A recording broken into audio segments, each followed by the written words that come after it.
plasy tongovavy tafaraka isika amin'ity andro vaovao ity alakamisy 9 febroary 2024 manantitra ny arabo ambampirarintso ho antsika mianakavy amin'izao fanarahana ny miaramanonja MBS Radio Mada izao na ianao eto an-toerana na ianao any ampitany ranomasina dia ananterana ny araba ambampirarintso izany totsika araba manjaka miadana samy mahazo tsy misy anavahana ny rehetrarehetra mihitsy akoatran'ny izay dia isoratsika ilainary noho ny fitantana sy ny fitahiny satria raha tsy izy dia tsy afaka miaraka amin'ny alalan'ny sary sy ny feo eto isika izany ka dia ny faniriana dia ninona moa fa ny hoe ny afahanao manaraka hatramin'ny farany ny fandarantsika miara-manonja MBS Radio Mada fanontanianareo zao dia ny hoe inona indray no resahanao ahoana indray ny lohahevitra hoentina ao anatin'ny fandarana tsapa mantsy hatramin'izay nisin'ny miara-manonja izay miara-manonja MBS Radio Mada dia linareo ary tsy vitany hoe lina fa tena mandray ary mamakafaka dia mandinika ary zay le hoe famakafakana sy fandiniana zay dia mitondra any amin'ny fanapahan-kevitra matotra sy voahevitra tsara zay ny tena zava-dehibe zay ny fandraisanao zany ny fanazavana dia eto tsy misy hoe manery hoe tsy maintsy zao tsia tsy resaka hoe manerinery zany eto fa ianao zany ilay mamakafaka miaino tsara dia mandinika dia avy amin'ny alalan'izay no afahanao zany manapa-kevitra ao anatin'ny fisaintsainana tsara rehefa tonga ny fotoana hanapahana hevitra indrindraindrindra hoe amin'ny raharaha-pirenena satria moa raharahantsika malagasy ny resahany eto fa tsy hoe raharaha ny any ivelany indraindray tsika miresaka ny any ivelany any satria sika ihany koa misy lafiny maro ny famatorantsika amin'ny raharaha ny andafy any fa amin'ny akapobeny aloha zany dia raharahantsika malagasy no resahany eto raharaha ny firenentsika no resahany eto isika ny tompontsika tompoko fa tsy pindrana tompontsika fa tsy pindrana amafisany tsara zay Madagasikara ho an'ny malagasy ho an'ny Madagasikara ka zay hoe lafikevitra mila resahana dia resahantsika inona ny antony tsy hoe ndeha andany andro eto tsy hoe tsisy atao ka ndeha hiresaka fiainam-pirenena sanatria hoe tsisy atao ka ndeha hoe anaraka miara-manonja tsy zay mihitsy le izy fa fanazavana mba andianana any amin'ny tsaratsara kokoa sanatria tsy hoe firenena fa tsy avitra tsony Madagasikara mety misy meritreritra amin'izany noho n'izao fahasairana zao noho izao fahantrano zao noho izao azo fijaliana zay lanjainy ny gasy zao dia misy meritreritra any hoe fa tena tsy hita tsony izy ity fa dia tsika moa zany dia fa zao foana ny fiainana any amin'ny rambony foana sinsisa tsy marina zany fa azo atao tsara mihitsy ny tena hoe mampandroso ny firenena fa miankina amina zavatra maro miankina amin'ny atao hoe fanapahan-kevitra miankina amin'ny fanarahana ny lalàna miankina amin'ny fitiavatany razana miankina amin'ny fampanjakana ny fahamarinana miankina amin'ny tsy fisin'ny kolikoly miankina amin'ny firaisakiana miankina amina zavatra be dehibe no azahoana fahombiazana sy fandrosoana matony hoe firenekafa mandroso matony firenekafa mety ny toekareny miaina tsara ny sosialy ny mponina ao aminy dia misy fanarahana zavatra maro be ao ary reo mifandray zay le izy vao miresaka ianao hoe fifidianana any amin'ny tany tena manaja ny demokrasia tsy hoe miteniteny fotsiny fa tena ajaina ny demokrasia tena arahana ny lalàna dia tsy mba misy problema misy tsy mba misy zany zany mihitsy amin'ny resaka hoe fotoam-pifidianana na hoe taonan'ny fifidianana tsy mba misy resabe tsy misy zao fa dia mandeha tsara satria maninona efa petrapetraka tsara ary eo ny fitiavatany-drazana sy ny hoe tena fametrahana ambony dia ambony ny asin'ny firenena sy ny maizy azy an'izany hoe firenena izany ny antsika manahoana dia io isika io iresaka fifidianana mihitsy aloha isika amin'ny fanombohan'ny fandarana aloha zany fa iny moa taridresaka ihany fa raha ny fandehan'ny fandarany eto zany dia ho avy eo namana faniry raha zafy manantany izy moa mpitondra famakafakana ihany ko fa misy loha hevitra efa nomaniny ihany dia ho hitantsika eo ny fandehan'ny fandarana fa manana ora roa sasany isika ifampiresahana eto hitondrana fanazavana maro samihafa izany. De ny teknisianina tsy azo adonona mihitsy satria ry zareo reo zany ny tena lakile nyity fandarany ity afahanao manaraka ny fandarana na amin'ny alalan'ny sary na amin'ny alalan'ny feo arakaraky ny mety amintsika zany, mety amintsika manaraka Facebook de arao, mety amintsika ny YouTube de arao, ny radio madame mety amintsika de arao ny radio madame satria mandeha ao, mety amintsika ny MBS radio de arao ihany koa, ny fahitalavitra dia afaka anarahanao ihany koa zany miara-manonja MBS radio madame zany. Ka hoy isika teo hoe ny fahombiazana ao anatin'ny firenena anankiray de miankina amina zavatra maro izy io, fa na tiatsika na tsy tiatsika de tsy maintsy misy mipitarika, de misy ny tarihana, misy ny mpitondra, de misy ny entina. De ao anatin'izany rehetrarehetra zany misy ny lalàna izay hitondrana ny firenena, ny lalam-panorenana no tiana tenenina amin'izay. Tsy maintsy ajaina io lalam-panorenana io, fa raha vao mikivilavila amin'ny fanatanterahana ny lalam-panorenana dia anao randra-tarihana le izy. De inona moa fa tsy vokatr'izany ene no iainantsika amin'izao fotoana izao efa tonga ty amin'ny taom-pifidianana 2024 sika dia lasa mbola misy resabe, nefa tsy tokony isa mihitsy zany. Arao ny lalàna, lalam-panorenana, de misy ihany koa moa ny lalam-pifidianana dia mandeha araka ny tokony ho izy sy ny lalan-jotra, ny lalan-jotra izay tokony andanana zany ny fikarakarana fifidianana. Zao tsika mbola ahoana rovine isy any ve izy ty sa tsy isy maleo tena ve ny seny sa tsy maleo teny ahoana ny fitsarahany fahefana eto amin'ny firenena to misy mifampitsatsaingoka fahefana eto to misy miditra amin'ny tsy tokony hidirany lalam-panorenana tsy voaja toy ny anak'Andriamaso sinsisa. De tonga ihany ty ny 2024 taona ny fifidianana, raha vao 2024 zany de fa fifidianana ny ao an-tsain'ny maro. Fifidianana ny ao an-tsain'ny maro, na inona hoe resabe etseroa. Fa eo zao ny filazana hoe tena hikarakara ny sosialy fa ajanonjanony daholo aloha zay anany fa alao tena hifantoka amin'ny sosialy. Eno zany teneniny eo anivon'ny fitondrany, afaka miteny zay teneniny eo anivon'ny mpitondra raha zay no eritreretany. Ahoana ny fomba natanterahany an'izany amin'ity vary efa 303 ty ny kilao, ahoana ny fomba natanterahany an'izany amin'ity lalana potika ity. So ndray misy mieritreritra hoe resaka sosialy ve de hidirany lalana, ny lalana nga azo hoanina. De lalana azo hoanina mihitsy satria mampihinan-kanina rehefa potika ny lalana, inona ny sakafo hoaninao zany de tsy takatry ny sasany. Nefa milaza hoe mpanao politika sinsisa asa raha mbola isay tenen'izany ihany aloha ny olona ny tenen'izany amin'izao fotoana izao hoe ny lalana nga azo hoanina, fa nga izy ty atao tonga de dika teny manta be fotsiny amin'izao hoe iza nihinana goudron sisisa satria tamin'izany mantsy maika fotsiny hitsikeran'ny président Marc Ravalomanana tamin'izany de lasa miteniteny foana mba tsy tenenana hoe mirediredy,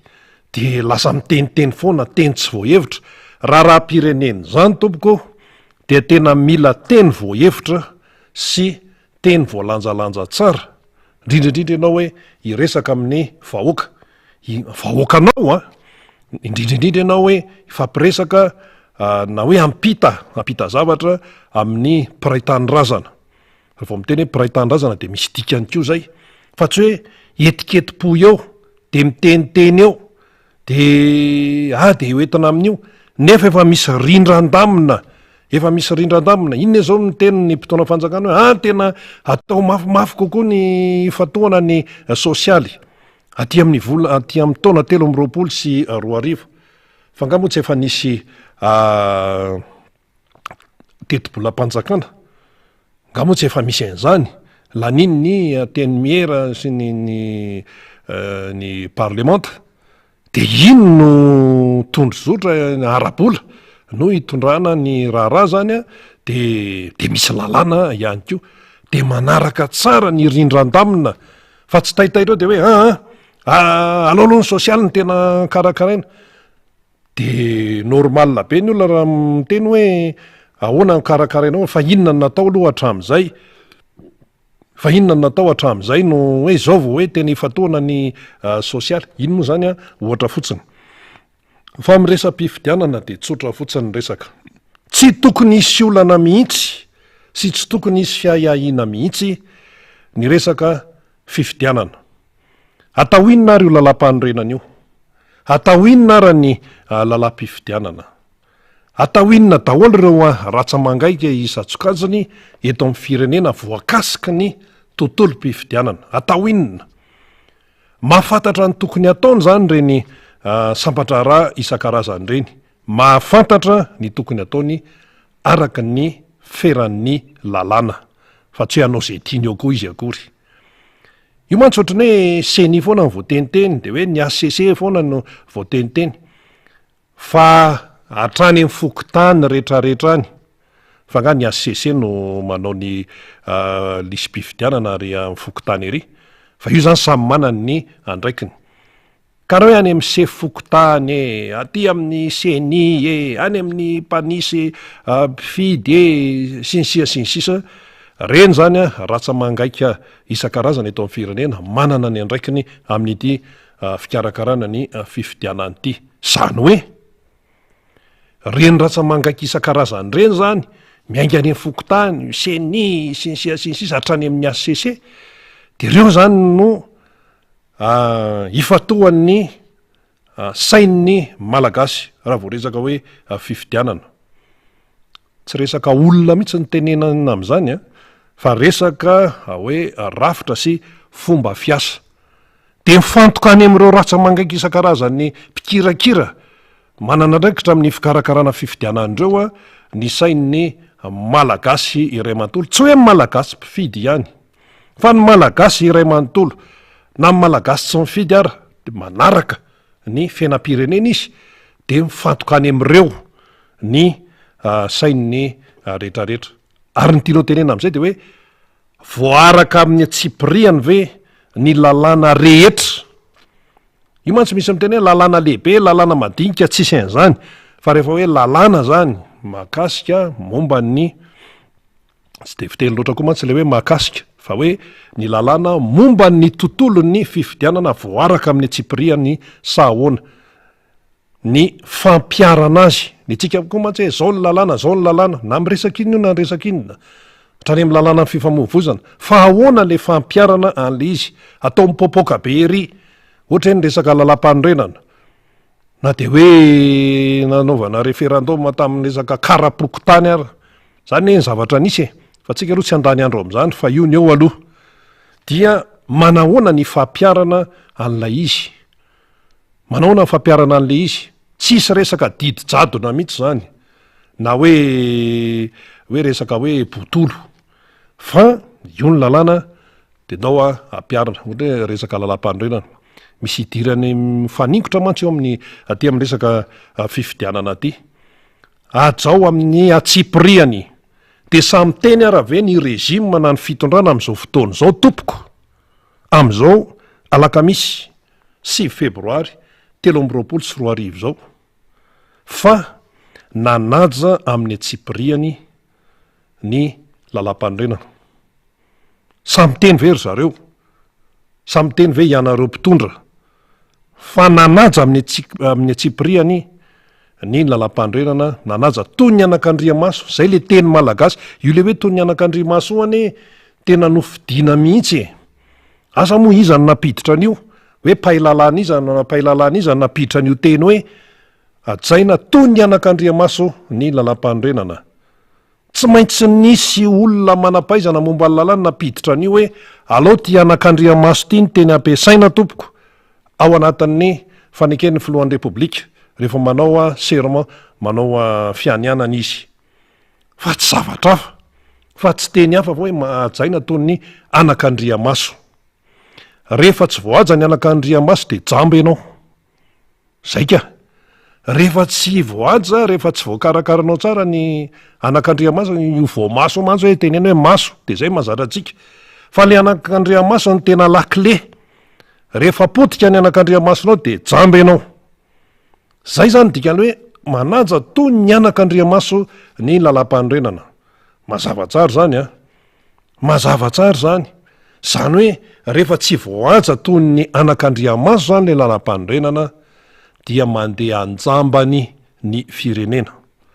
lasa jamba le firenena jamba satria tsisy lalam-pandrenana ka jamba satria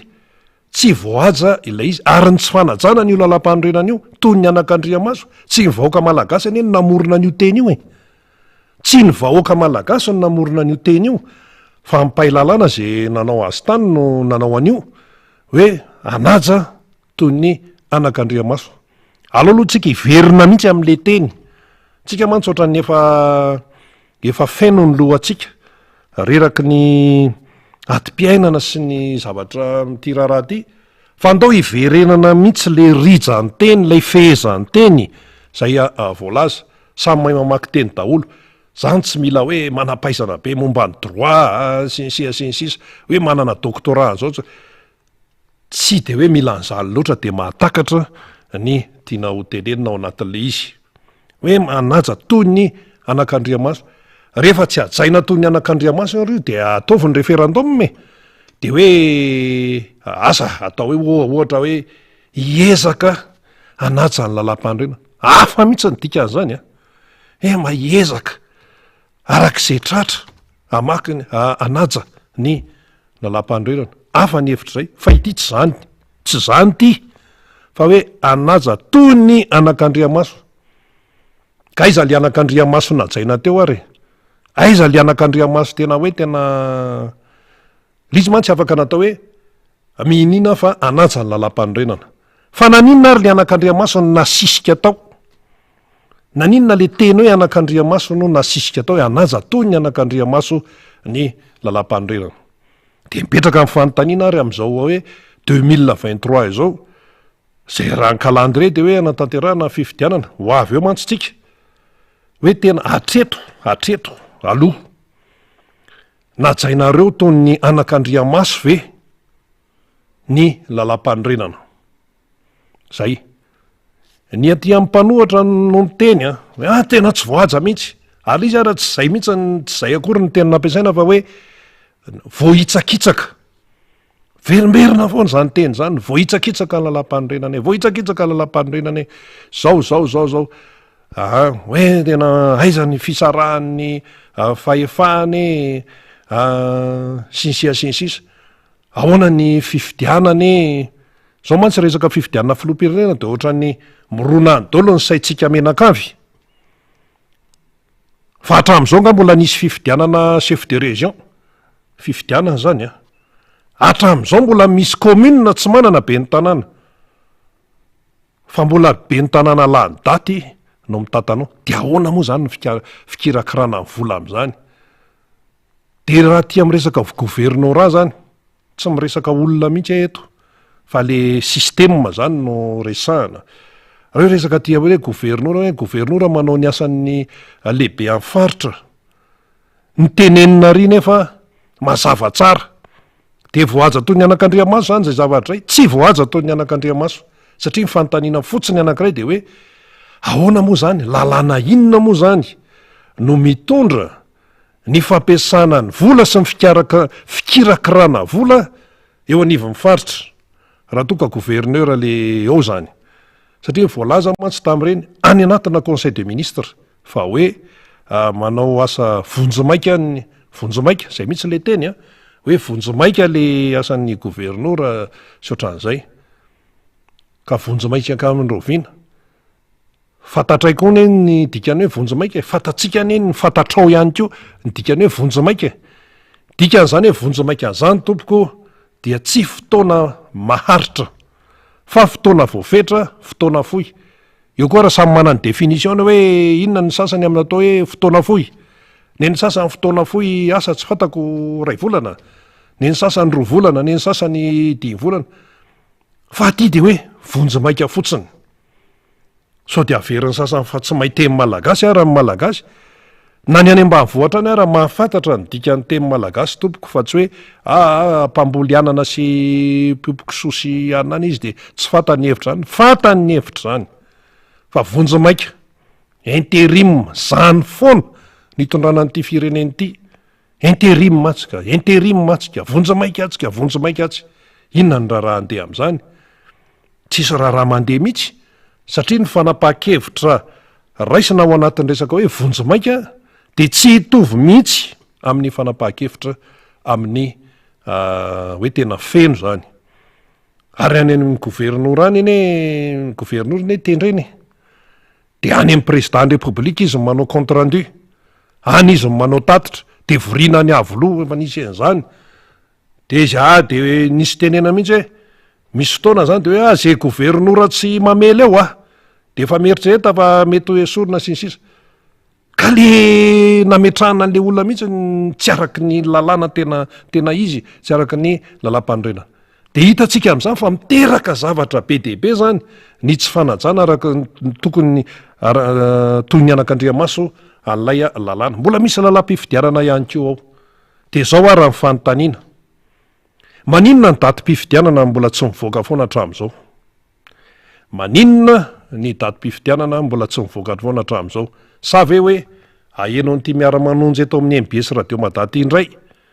de zay vao hiazaka zahana indray hoe zao ny tenen'ny Zalatatsy zay ne maheno hoe tena heno mihitsy zay tenen'ny Zala ao fa be dehibe ne ny zavatra tokony eritreretiny be dehibe ne ny zavatra marina tenen'ny Zala ao miara-manonjy MBS radio Madaty eo hoe enonay zany ary any anivon'ny fitondrana any ihany no mitantara aty mpanao gazety samy mpanao gazety moa mifandray zay moa iombonanay mpanao gazety zay satria zay akoro anankiray ny toeram-piasana ny samy manany azy ny faharesen-dahatra amin'ny resaka politika samy manany azy io fa ny aminy hoe mampanao gazety mpanao gazety matianina ny tiana tenenina fa tsy le mpanao gazety mpisantoka reny mantsy anjaran'ny ordre tary Andromonika ndray no mijereny reny hoe misy misantoka ary be dehibe mpisantoka amin'ny tontolony aza fanaovan-gazety mahay miresadresaka eny mahay an'izao any eny fandraindraikely amin'ny mpanao politika any de hoe mpanao gazety ony mpanao gazety ahoana ary ny akamarony ny mpanao gazety amin'ny akapobeny zany roatra ny eto Antananarivo fakafantatra daholo na ny zandry tateoriana na ny efa naharitraritra tamin'ny fanaovana ny oasy io zany de mifankalala daholo iny moa zany tsejatseza tsy aritra iny fa ny tiano tenenina de zao amin'ity resaka hoe datim-pifidianana ity so de hoe na enony tao amin'ny MBS ny radio Madaty de hoe ikoropaka eo indray de anao asa koropaka indray fa ny zavatra misy aloha de izao maninona ny datim-pifidianana mbola tsy mivoaka tsy tokony hipetraka akory zay fanontaniana zay tsy tokony hipetraka akory izay raha ohatra ka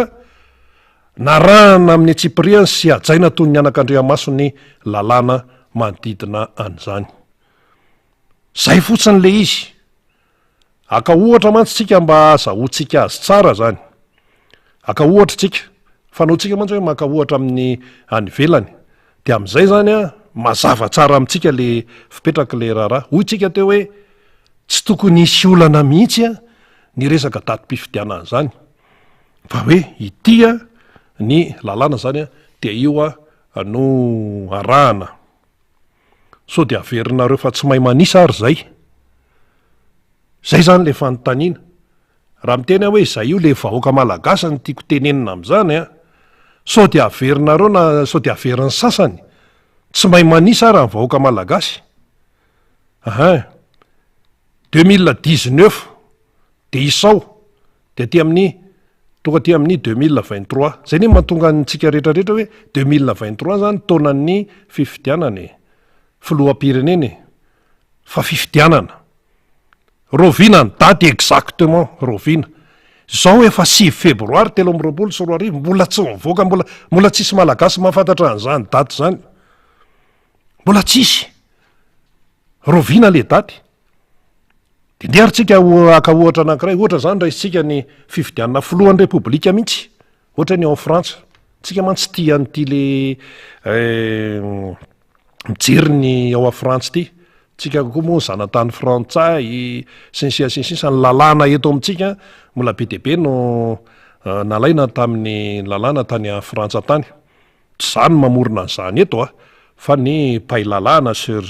zareo any amin'ny tontolon'ny lalàna any no teny an'izany de ohatra zany zao neny Macron zany zao filoha perinasa frantsay am'izao fotoana zao dia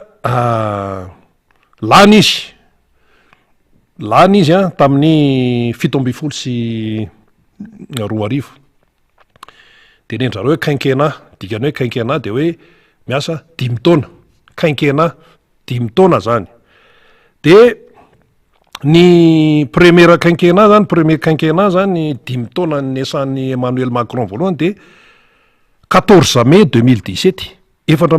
mai 17 sy 20 ary ny farana 13 mai mba tiany frantsay koa io 13 io 13 mai 20 sy 20 13 mai 2022 zay ny quinquennat voalohany any Macron de mbola afaka milatsaka fandrona izy zay ny lalam-panorenana any a Frantsa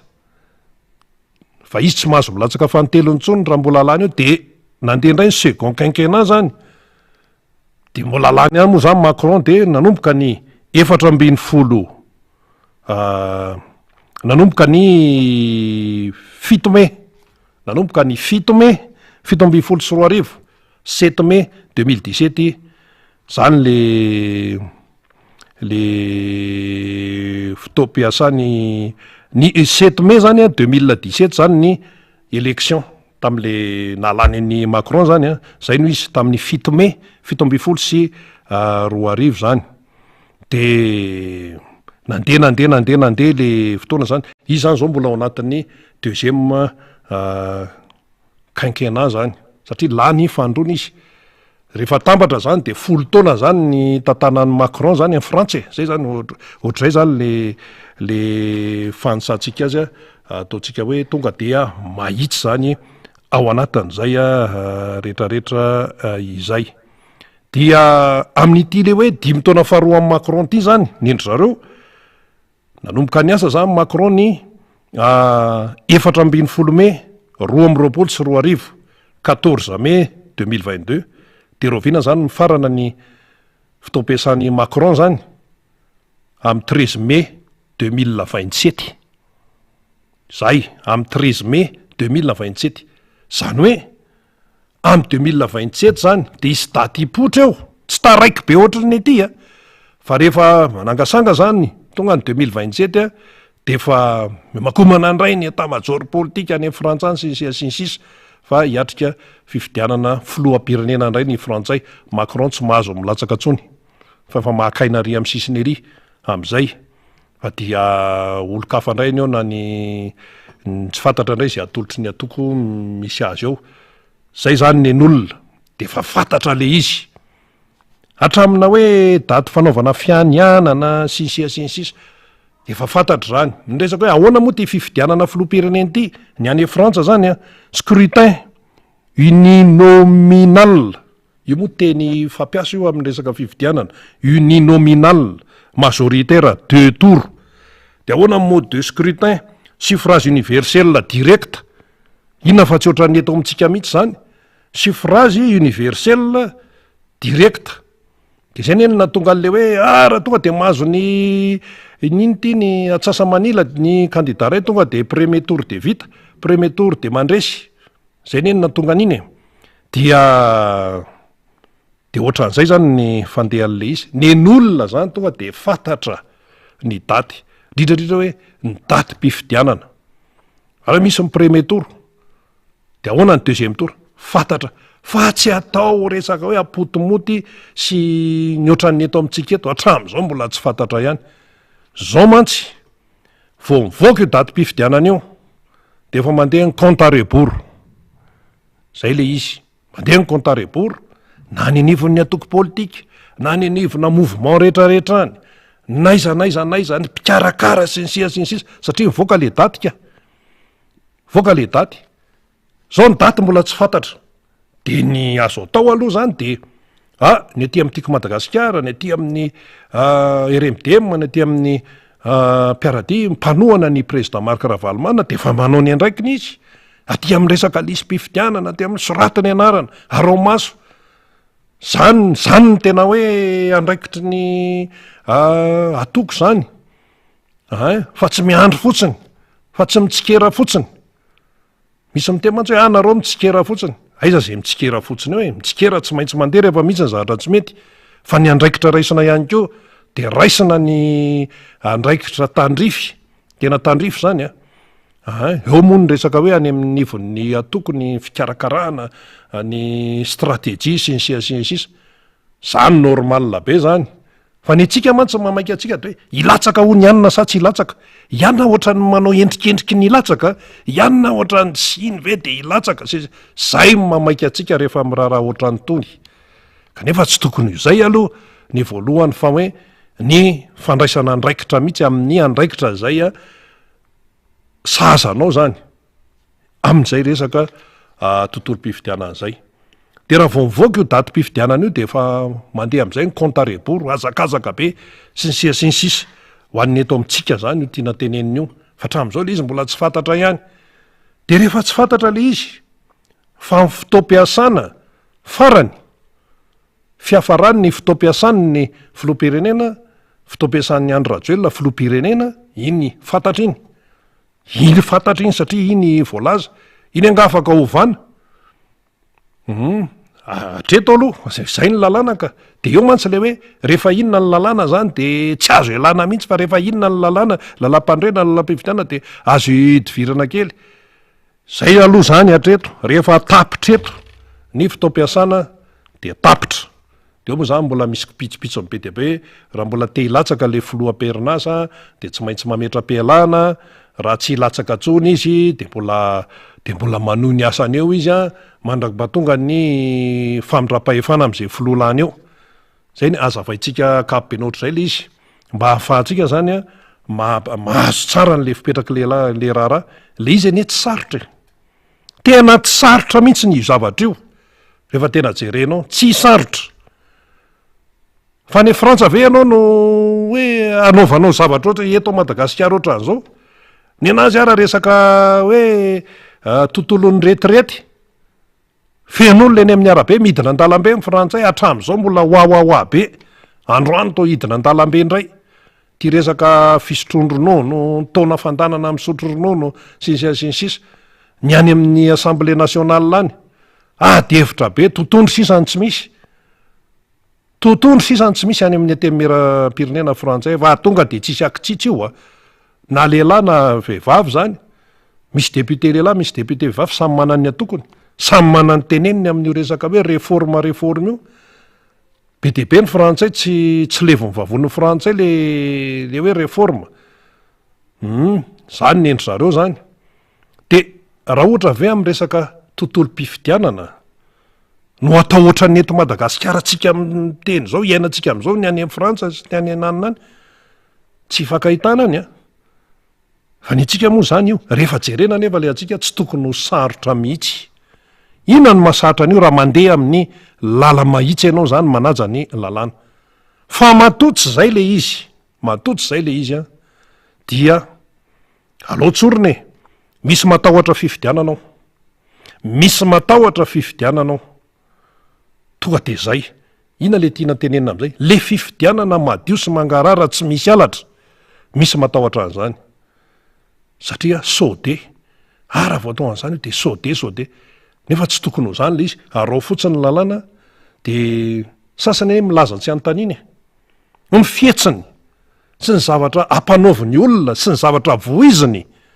amin'ny haino manjery etsero amin'ny tosa baovao alefa ny any amin'ny fiarahamonina de hitanao hoe milaza tsy antanina kobokobony marina de milaza tsy antanina zay le izy misy an'izany any ka inona raha mampiahotra ohatra inona tsy hita mihitsy hoe inona no mampiahotra ohatra inona no hoe zavatra tsy tokony hoe andianana amin'ny lala mahitsy sy manaraka fotsiny zay lalàna efa misy eo raha ny tena izy anie zany amin'ny volana janoary 2024 efa président ny repoblika élu ny eto Madagasikara za tsy hanony anaran'olona mihitsy ty tsisy resaka fihetse-po zany ty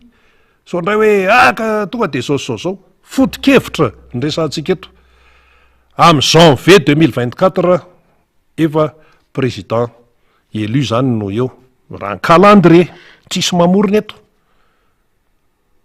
fa noho ny zava-misy sy noho ny fomba atao eto amin'ity firenena ity a de lasa mipetraka daholo ny aya isan-karazany tsy fantatra ny datim-pifidiana de rehefa tsy fantatra ny datim-pifidiana de mipetraka ny ayahany olona sao de tsy mahaleo tena ary le seny any akamaroan'ny olona aloha de mite mihitsy hoe tsy mahaleo tena le seny zay aloha efa impiry zay sao de misy manalokaloka ala le seny mbola resaka seny aloha teresantsika ty sao de misy manalokaloka tsy tena afaka miasa araka ny tokony izy fa misy manalokaloka sao de matahotra zany apetraky ny olona daholo zany any anaty fiarahamonina any no enona zany ahona marina ny ACC tsy resaka zavatra betsaka tsika momba ny ACC fa de zao fotsiny aloha ny zavatra nisy teto faraparany ny kaniny vondrona européanna ny fitsaranavy momba ny lalam-pandrenana na ny tena arany hoe mamolivoly am'zany satria ny tena malagasy enao io malagasy sika menakavy malagasy fa tonga de rafitra vary Europa riny tonga de nanakina ny ACC de ny lehibe an'ny ACC teo moa ny teny hoe fa ahoana kosa zany sins ka lizy efa lasa le fanakananako fa matoa misy zany rehetrarehetra zany efa message zany message ahoana moa zany raha ohatra hoe ny ACC ahoana moa zany raha ohatra hoe ny eto Madagasikara no manakina ny fahefana mikarakara fifidianana any Angletera ahoana moa zany de ho zany sasany hoe zany ve de ety tsika firenena madinika eny na madinika na tsy madinika fampitana no ataotsika fa ny avaniny tonga de manakina misy dikany daholo zany rehetrarehetra zany ny tsika mantsy raha vao mitranga zany tonga de tesitra tena tsika manana ny fiandrianam-pirenentsika nahoana ny Union Européenne no mitsikera ny androm-panjakana eto Madagasikara ny ACC ahoana ny Union Européenne no mitsikera misy dikany zay aloha tsika tsy ho eti-po tsika zany maika ery hoe tsika manana fiandrianam-pirenentsika tsika manana ny maizy atsika sinsisa fa ahoana ny fampiarana ny lalàna reto Madagasikara ny soliteran'ny banky mondial iny le resaka tany am'dosy le resaka marisantaly iny resabe iny tonga de nikaniny mihitsy any amin'ny lampa-panjakana maninony zany no misy de tsika eti-po fotsiny sy etin'le hoe tsika manana maizy tsika manana maizy tsika manana fiandrianam-pirenentsika tsika zao nahoana nataony olona zany ka ianao tsinona tsy mampiseho an'lay tokony aseho ianao tsy manaraka araka ny tokony izy ny zavatra efa voasoratra lalàna ny voasoratra fa tsy ohatrany tamin'ny andro fahampanjaka hoe iza moa le tamin'ireny le mitona zao ny tena mimpanjaka zao ny lalàna de tonga de vorina voaka ery Andohalo ery rehefa terrain ao zao na hoe kabary mimpanjaka de ao Mamasina efa terrain koa ny ao zao zany ny taloha de tonga de zay ny na tonga le hoe teny midina sy ohatr' zany io de tonga ny avany ny Andriambavety sa iza mikarakara an'zany de hoe zao ny teny de mandeha ny fitenenana rehetrarehetra fa aveo moa zany le izy rehefa nandeha soratra de noreketina tsoratra ihany reny raharaha reny rehefa nandeha soratra rehefa nanoratra ny rehefa niditra teto Madagasikara zany hoe soratra tena araka ny tokony izy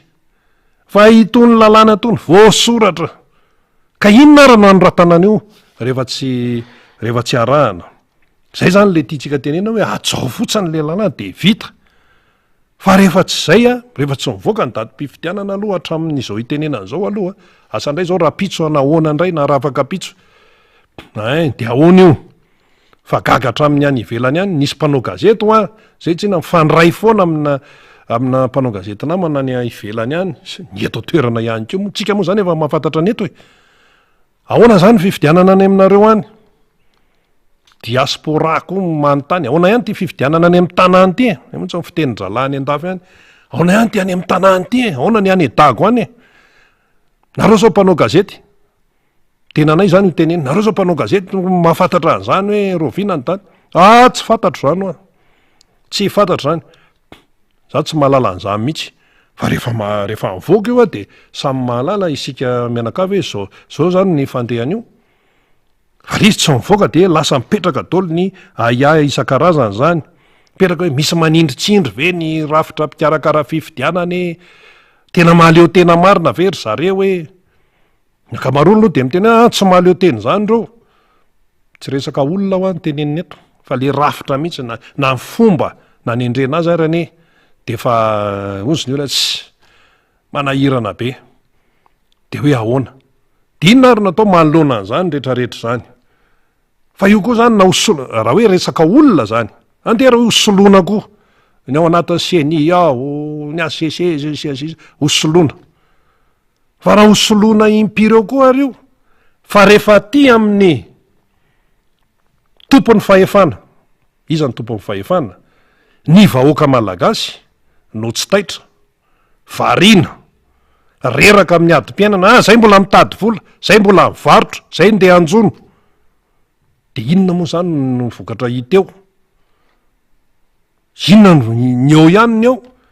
satria ay nareo zany mitabataba hoe soloa ihany na soloa ihany na soloa ihany de ndao ary soloana sisa fa lay tompon'ny fahefana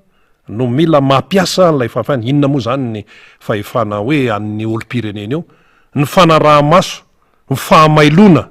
zay ne nytiany président Marc Ravalomanana teneniny mila mailo mandraisa ndraikitra aza matahotra sahy dikan'izany tsy hoe mandana mitrifana hoe mandana tsy arao ny lalàna da mifanohatra raha ny tena izy ny fandraisana ndraikitra zay maha olo-pirenena ny olo-pirenena ka ny fanaraha-maso ny fanoratana ny anarana ry amin'ny lisy mpifidianana ry ary tsy hoe ny anaranao rena ny soratanao ao jerenao ao fa jereo mihitsy sao de olona efa maty efa tamin'ny 2008 ery ny mbola ao ohatr'izany ene de iny zany le hoe ny tompon'ny fahefana no mampiasa ny fahefana amin'ny taom-pifidianana ny fitaom-pifidianana toy izao mihitsy no ilana ny olo-pirenena mampiasa ny fahefana inona amin'ny fahefana ny fanaraha-maso ny fijoroana amin'ny marina ny tsy fanekena ny endrikendry-mpamily viliana isan-karazany misy mieritreritra mantsy rehefa manitra velona reo gasy reo misy miteny hoe rehefa vendrany reo mialatsiny fa fiteny eno any anaty fiarahamony zany de reo ve irarahan'zay resaka lisy mpifidianana reo ve irarahan'zay bureau de vote fictif any reo ve irarahany zany fa rehefa tsy pazana 25 000 reo rehefa mena lamba hoany reo rehefa mena elo reo rehefa mena t-shirt reo rehefa menaka sy varsy ana de manginy reo de zay aloha vitan'iny satria ny toetrandreo malagasy reo rehefa ny eo aloha matrapisy toy zay maty an'io de le ny anio ihany aloha dia tsy mikirapaky reo tsy mitabataba reo misy mieritreritra an'izany nefa tsy zay le izy fa tena hoe mila n'lay tena fandraisana ndraikitra mihitsy manoloana n'le raharam-pirenena amin'izao fotoana izao de mipetraka ny aya ny seni ve sao de miandro baiko ary reo seni reo sao de matahotra ary reo seni reo resaka seni aloha zany aloha fa misy ihany koa ny sehatra hafa ahoana ary reo sefim-pokotany sasany reo sasany satria misy kosa aloha tena sefim-pokotany tena manao ny asany sao de misy manindritsindry ary sao de misy mampitahotra ary sao de zao de zany lasa iainany eto amin'ity fireneny ity nefa tsy tokony izay mihitsy no fandehany de misy miteny any ay ka raha ohatra araka mivoaka ny datim-pifidianana de ahoana zany ny resaka fikaonan-dom-pirenena de ahoana zany sa reny lasa resaka be fotsiny fikaonan-dom-pirenena zany tompoko tsy problema zany zany ve tsy ho sarotra ny manao azy tsy sarotra zany ahoana no sarotra ahoana moa no asarotra an'izany raha atao zany satria mantsy le foto-kevitra mantsy de zao nao aloha iverenantsika kely a ohatra zany ataontsika hoe voaka fantatra ny daty mpifidianana premier tour moa zany mazava loatra fifidianana filoham-pirenena ohatra zany hoe am'izao daty foto-kevitra de ny hoe mba tena isiny ny fampitokisana sy ny rehetrarehetra satria efa leo an'ity zavatra kivilivily sy ny zavatra manahirana tamin'ny fifidianana efa nisy ity ny malagasy le foto-kevitra hoa zany a dia tokony mialohan'le fifidianana ny anatanterahana ny fikonan-doha mpirenena zay le izy fa ny zava-misy de zao misy mialabala mafy mihitsy amin'ny fikonan-doha-pirenena ary efa nilaza tsy zananontaniana ny sasany hoe fikonan-doha-pirenena io itadiavana seza fikonan-doha-pirenena io naovana teteza mity malagasy tompoka efa leo an'izany teteza mity zany ary iza mono napitatra an'io teteza mitatra io tamin'ny fotoan'androny tsy sitrapon'ny malagasy nisy ny teteza mitatra fa noho ny kajikajy sy ny fitiavatena tany ambadika tany na tonga ny reny tsy noho ny malagasy mihitsy zaran'ny olona reo vita aingakaingana tena hoe mipetrapetraka tsara mihitsiny zay ny fanirian'ny rehetrarehetra teteza mita tetezana efa ho tsaina 9000 kilometra miala eto Antananarivo zany patonga any Eropa zany izy io teteza nefa teteza zany tsaiko hoe 4 metatra ny tetezana lava indrindra eto Madagasikara ohatran'ny any amin'ny geografia any ampianarana any mianatra an'izany asa tsy fantatro tsy tadidy tsony zany 2 kilometatra sa 4 kilometatra fa ny Chine any koa mbola misy tetezana lava indrindra ihany koa de ohatr' zany le raharaham-pirenena efa niseho tany aloha de mbola iverina amin'izany any ve tsy hizaka ny malagasy tsony zany raha mbola hanao teteza mitatra indray fa fikonan-doha-pirenena amin'ny faneho-kevitra etsero ny amin'ny hoe mila mifampiresaka zay mantsy le izy mila mifampiresaka nareo dia zay no fipetrapetrany raha mivoaka zany ny daty mpifidianana de mandeha ho a le hoe compte à rebours samy mihetsiketsika ny atoko politika samy mihetsiketsika ny mpanara-maso ny fifidianana samy mihetsiketsika ny société civile mihetsiketsika ny FFKM ny FFKM tonga de nataony lasalony azy nga ny FFKM miandry anao zany koa ny FFKM ny ray aman-dreny ao amin'ny FFKM tonga de nyteny izy hoe zay anara-maso ny fifidianana zay ny FFKM sasany moa mbola niazoazo hoe ahoana mbola ibetsaka ihany aloha no iteny eo ny amin'ny société civile mbola betsaka ny iteny eo fa avoayany io daty mpifidianana io de ho hitantsika eo fa tonga de miazakazaka tonga de fa vitesy be mihitsy hoe zao zany ny any amin'ny atoko politika rehetrarehetra any sy samy mikarakara vatana daholo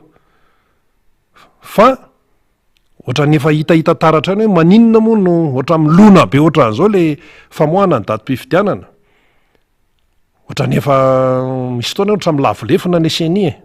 satria avao no nivoahany teny hoe le resabola le resabola raha vao tsy ampy de ahoana moa ny tena anatanterahana an'izy vahoaka malagasy fa tsy te halala an'izany ny daty mifantatra ny vahoaka malagasy ohatran'ny hoe any Frantsa teo so de iteny ara-mpikarakara fifidianana any Frantsa hoe problema rabola misy an'izao hoe vola tsy ampy vola tsy mirarahana zany ny frantsay mifantatra ny frantsay de izao 14 mai 2022 Macron no nandray ny fahefana manomboka miasa amin'ny 2e quinquennat 13 mai 2027 izy nitapitra ny fotoam-piasany dia mivoaka ny daty mpifidianana aorianan'izay tsy ela tamin'ny première quinquennat izy 14 mai 2017 izy ny teo nandray fahefany de taloha kelin'izay izy nanao fianianana de tapitra 13 mai 2022 zay ny Macron de taoriana kelin'izay de ny firy izy teo zany ny 24 avril 2022 nandeha ny élection présidentielle de io zany Macron amin'ny 2e quinquennat izy zao amin'ny 2027 izy vao tapitra indray fotoam-piasany tsy mahazo milatsaka ntsony Marine Le Pen ny 2e tamin'le fifidianana farany teo zany ngany any nisy mitabataba ngany any misy miteny hoe hoe fahaonty tsisy an'izany any. Raha ho any Amerika indray tsika ny any tsisy phrase universelle directa, ny any hafa mihitsy, misy grands électeurs, misy an'izao misy an'izao. Ny any Allemagne, ny Allemagne hafa koa ny any. Zavatra hafa ihany koa ny any zany raha resaka hoe ny any mantsy zany ny chancelier tena mitantana, fa misy président ny république ny Allemagne, efa nisy président ny république allemand tonga teto tamin'ny andron'ny tantanan'ny président Marc Ravalomanana ny firenena malagasy. Izy moa zany efa tompona andraikitra ambony tany amin'ny resaka banky, resaka vola maneran-tany de lasa filoha allemand ohatra Kohler tonga teto zany fampatsevana fotsiny iny moa. Fa ny tiana tenenina de izao, ny eto amintsika zany ny tsy fahafantarana ny datim-pifidianana de mametraka iasma aloha tonga de itsina mihitsy lasa mampiteraka olana indray. Zay le izy. Lasa mampiteraka olana indray ny tsy vivoahany datim-pifidianana. Isika efa reraka, isika efa sahirana ao anatin'ny sosialy, toe-karena sy ny sisa, fa tsy mivoaka io de lasa miteraka olana eo amin'ny tontolo eto amin'ny firenena. Mamaika mantsy de hoe ilatsaka, tsy ilatsaka, ianina ahoana ny stratégie. Ilatsaka tsy ilatsaka ahoana ilatsaka ianina sa tsy ilatsaka ahoana zany tsy ilatsaka ianina sa ilatsaka. Tsy any aloha zao, tsy any datim-pifidianana raha tsy fantatrako. Satria ve zany misy manao kajikajy indray ny ambadika any. Zay eny tonga de lojikan'ny eritreritry ny olona hoe rehefa tsy mivoaka io de misy kajikajy fe any enanina any sa ahoana. Zay ny tonga de lojika be zay fanamarian'izay. Kajikajy ery. Zay ho ahy ihany, zay mampetipety ny ahy ihany, zay mampetipety ny atoko ihany. Zay no mibaiko. Ny sasany ao anatin'le raha tsy hiteny arany vakiana fotsiny. Amin'ny fomba fihetsika, amin'ny fomba fiteny, amin'izay zavatra atao isan'andro de vakiana fotsiny hoe izao no tena tian'Indrianina atao, izao no tena tian'Indrianina atao amin'ity resaka ity. Valao hivoaka eo datim-pifidianana io de hitantsika eo amin'ny vitesy. Hitantsika eo amin'ny vitesy hoe tena ahoana sy ahoana zany io. Fa matoa io mbola tsy mivoaka. Androany efa 9 février, mbola tsy mivoaka ihany. De mba koa tio tsara ne, na ho an'izay ohatra hoe misy atoko zany na mouvement na ina manana olona tolotra izy. Efa kely ihany ane zany fotoana zany raha efa tena dinihany. Février zany tefa namany efa tsikotikoty. De isao, janvier, février, mars, avril, mai, juin, juillet, août, septembre. Eo amin'ny embolana eo sisa. Embolana mahery eo zany no hoe iomanana. Efa kely zany fa zao koa aloha ho an'ny olona na ho an'ny atoko zay hoe hanolotra candidat tsy ao anatin'ny embolana ihany koa na ao anatin'ny herintaona ihany koa ny homanana an'izany. Fa nen'ny olona efa hatrany amin'ny 5 taona meloa, efa 10 taona meloa ara de efa miketriketrika fa tsy taitay bombona. Za zany ohatra ny malazalaza kely za zany ohatra ny tena ohatra ny efa manompoka fatapatatra kely zany de ilatsaka président ny république. Iny moa zany tsy resantsika be iny fa ohatrany hoe sendra nandalo ohatrany zava-misy zany taitaitra eo de fangah ity fitondrana firenena ity vokatry ny taitaitra. Ary io taitaitra io mihitsy ny tena nahavoatra amin'izay raha teto Madagasikara. Hoe lany tato de za zany tena ohatrany tena efa tena mahazo ny fon'ny olona. Efa ianao tsy nandeha taiza. De rehefa tsy arak'izay le izy de ampiasaina daholo amin'izay ty mikimaky rehetrarehetra ty de atao forcine fotsiny le izy. Tsy mety eto Madagasikara tsony zany resaka forcine sy hoe resaka famitapitahany isan-karazany zany, fampiasonana sy ny resaka ohatran'izany. Tsy mety amin'ny gasy tsony zany. De zao zany zao tsika de etotsika. De ndeo somary iverenantsika kely le fikonan-doam-pirenena teo. Satria ho any foto-kevitra ao anatin'le izy de hoe satria io tsy hoe mivoisana moa zany fa nyresahana. Matoa miresaka an'io ny any ivelany, matoa ny ray aman-dreny. Eo nivon'ny efefika hoe miresaka an'io société civile be de be miresaka an'io. Hoe ilaina ny fampiresahana mba tsy hanana ny ratsy ho an'ny firenena ao arindrinao satria efa nisy an'ity efa nisy an'ity efa nisy an'ity de ny olona ave de mbola anaiky an'izany hoe isy doublant zany tsony de ny olona ave de anaiky an'izany hoe mbola misy hoe ny anarany miverina impiry eo tsy raha ny am'izao fotoana zao aloha tsy anaiky an'izany tsony fa tam'ireny mantsy hoe mba tsy isian'ny korotana de alao aloha zany andeha amin'io sinsisa fa raha ohatra ny hoe tena nampiarina ny tena lalàna mazava tena nampiarina fa tsy hoe mody ampiarina tsy asiana resabe zavatra hafa no mipotra teo zavatra hafa no mipotra teo de raha sanatriva hoe ile izy mantsy de zao sika malagasy ihany ny fanjevo eto sika malagasy ihany ny tompon'ny Madagasikara tsika ihany ny miaina eto tsika ihany eto tsika no milevona fomba fiteny amin'ny ankapobeny zay tsika tsy hiteny resaka manokana fiainan'olona any fa amin'ny ankapobeny eto sika de eto tsika miaina de eto tsika no milevona fa men'Andriamanitra antsika Madagasikara dia aleo zany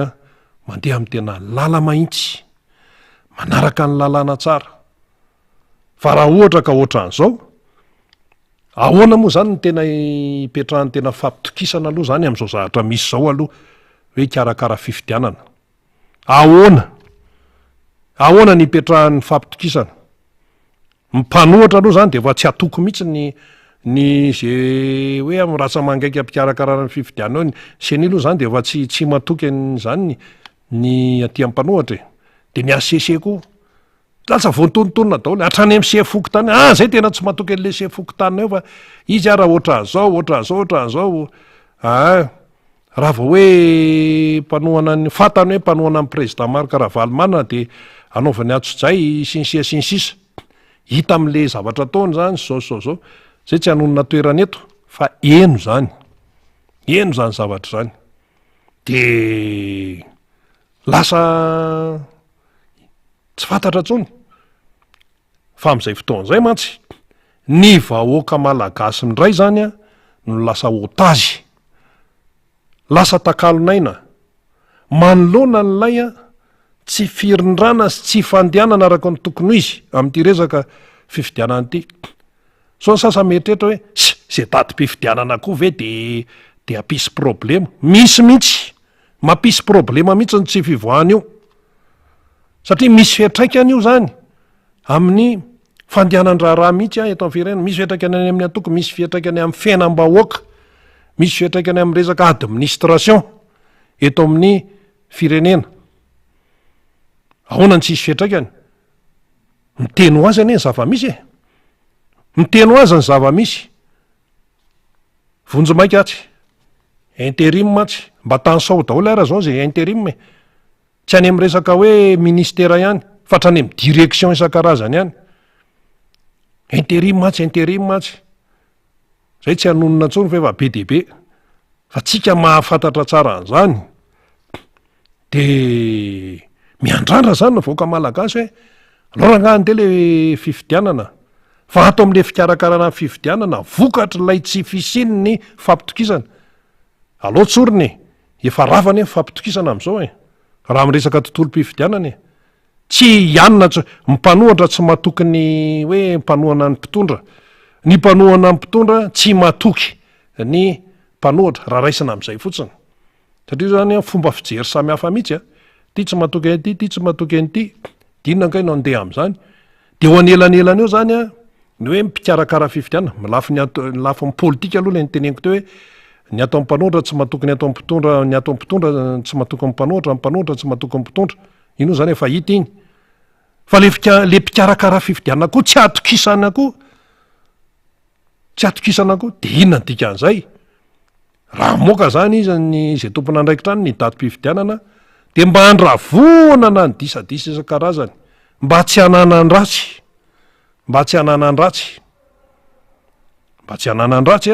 sy mba tsy hanenenana de miteny ny ray aman-dreny hoe tena metimety amintsika menakavy mifampiresaka de misy miteny hoe fanga zany ao anaty lalam-pandrenana ka lalam-pandrenana koa ka manakana ny tsy anaovana an'izany inona ny lalàna manakana ny amin'ny hoe fifampiresahana fahendrena ary zany fahendrena malagasy zany tena mametraka ambony de ambony mihitsy ny asana malagasy zany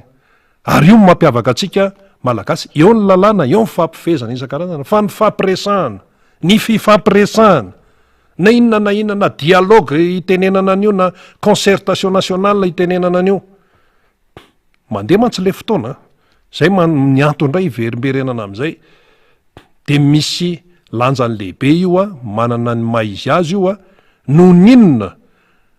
mahatonga an'izay de noho nylefa zavatra ny seo tsy nanjary be dehibe efa nienana teto de azosika eritreritra ve hoe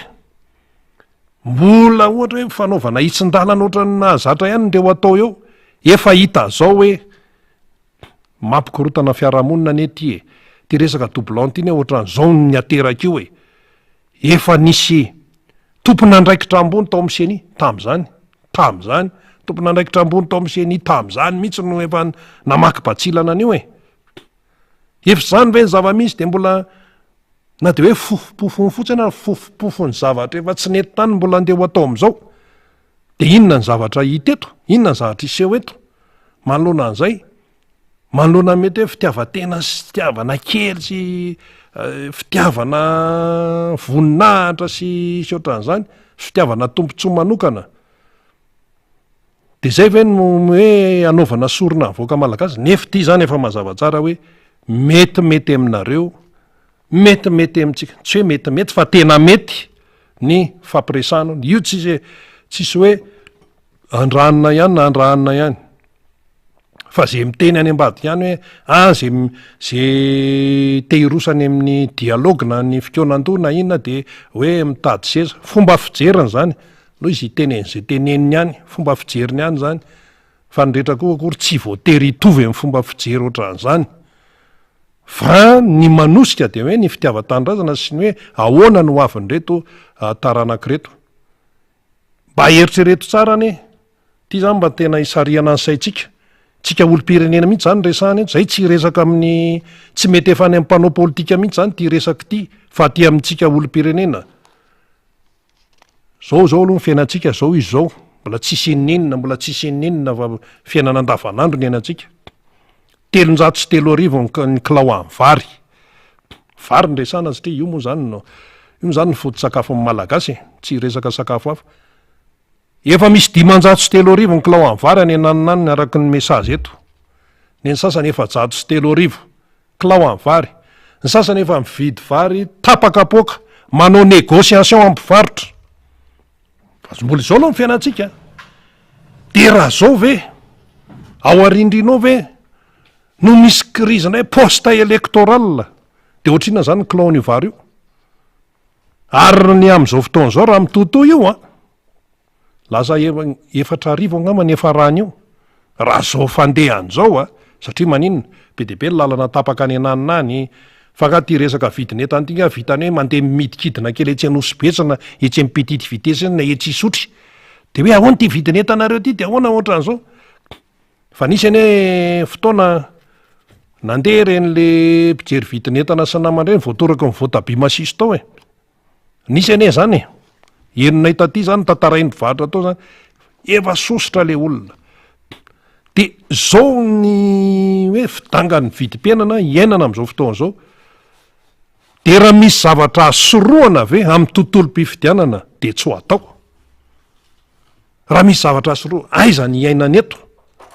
satria zao mantsy io resam-pifidianana io resaka tontolo politika io tsy maintsy mifandray io na tiatsika na tsy tiatsika amin'ny fiainana andavanandro amin'ny resaka vidim-piainana amin'ny resaka zao ohatra fotsiny ho atsika zay mpandalina zany mpanaraka ny toekareny eran-tany vao misy zavatra tsy metimety any amin'ny firenena anankiray tonga de miakatra ny dollara vao misy zavatra tsy metimety ary de miakatra ny vidin'ny petrole de ohatra zany koa ny atsika raha vao misy zavatra tsy metimety eto amin'ny firenena tsy maintsy misy fetraika ninona tiatsika na tsy tiatsika any amin'ny resaka vola, any amin'ny resaka fiainan-davanandro, any amin'ny resaka hoe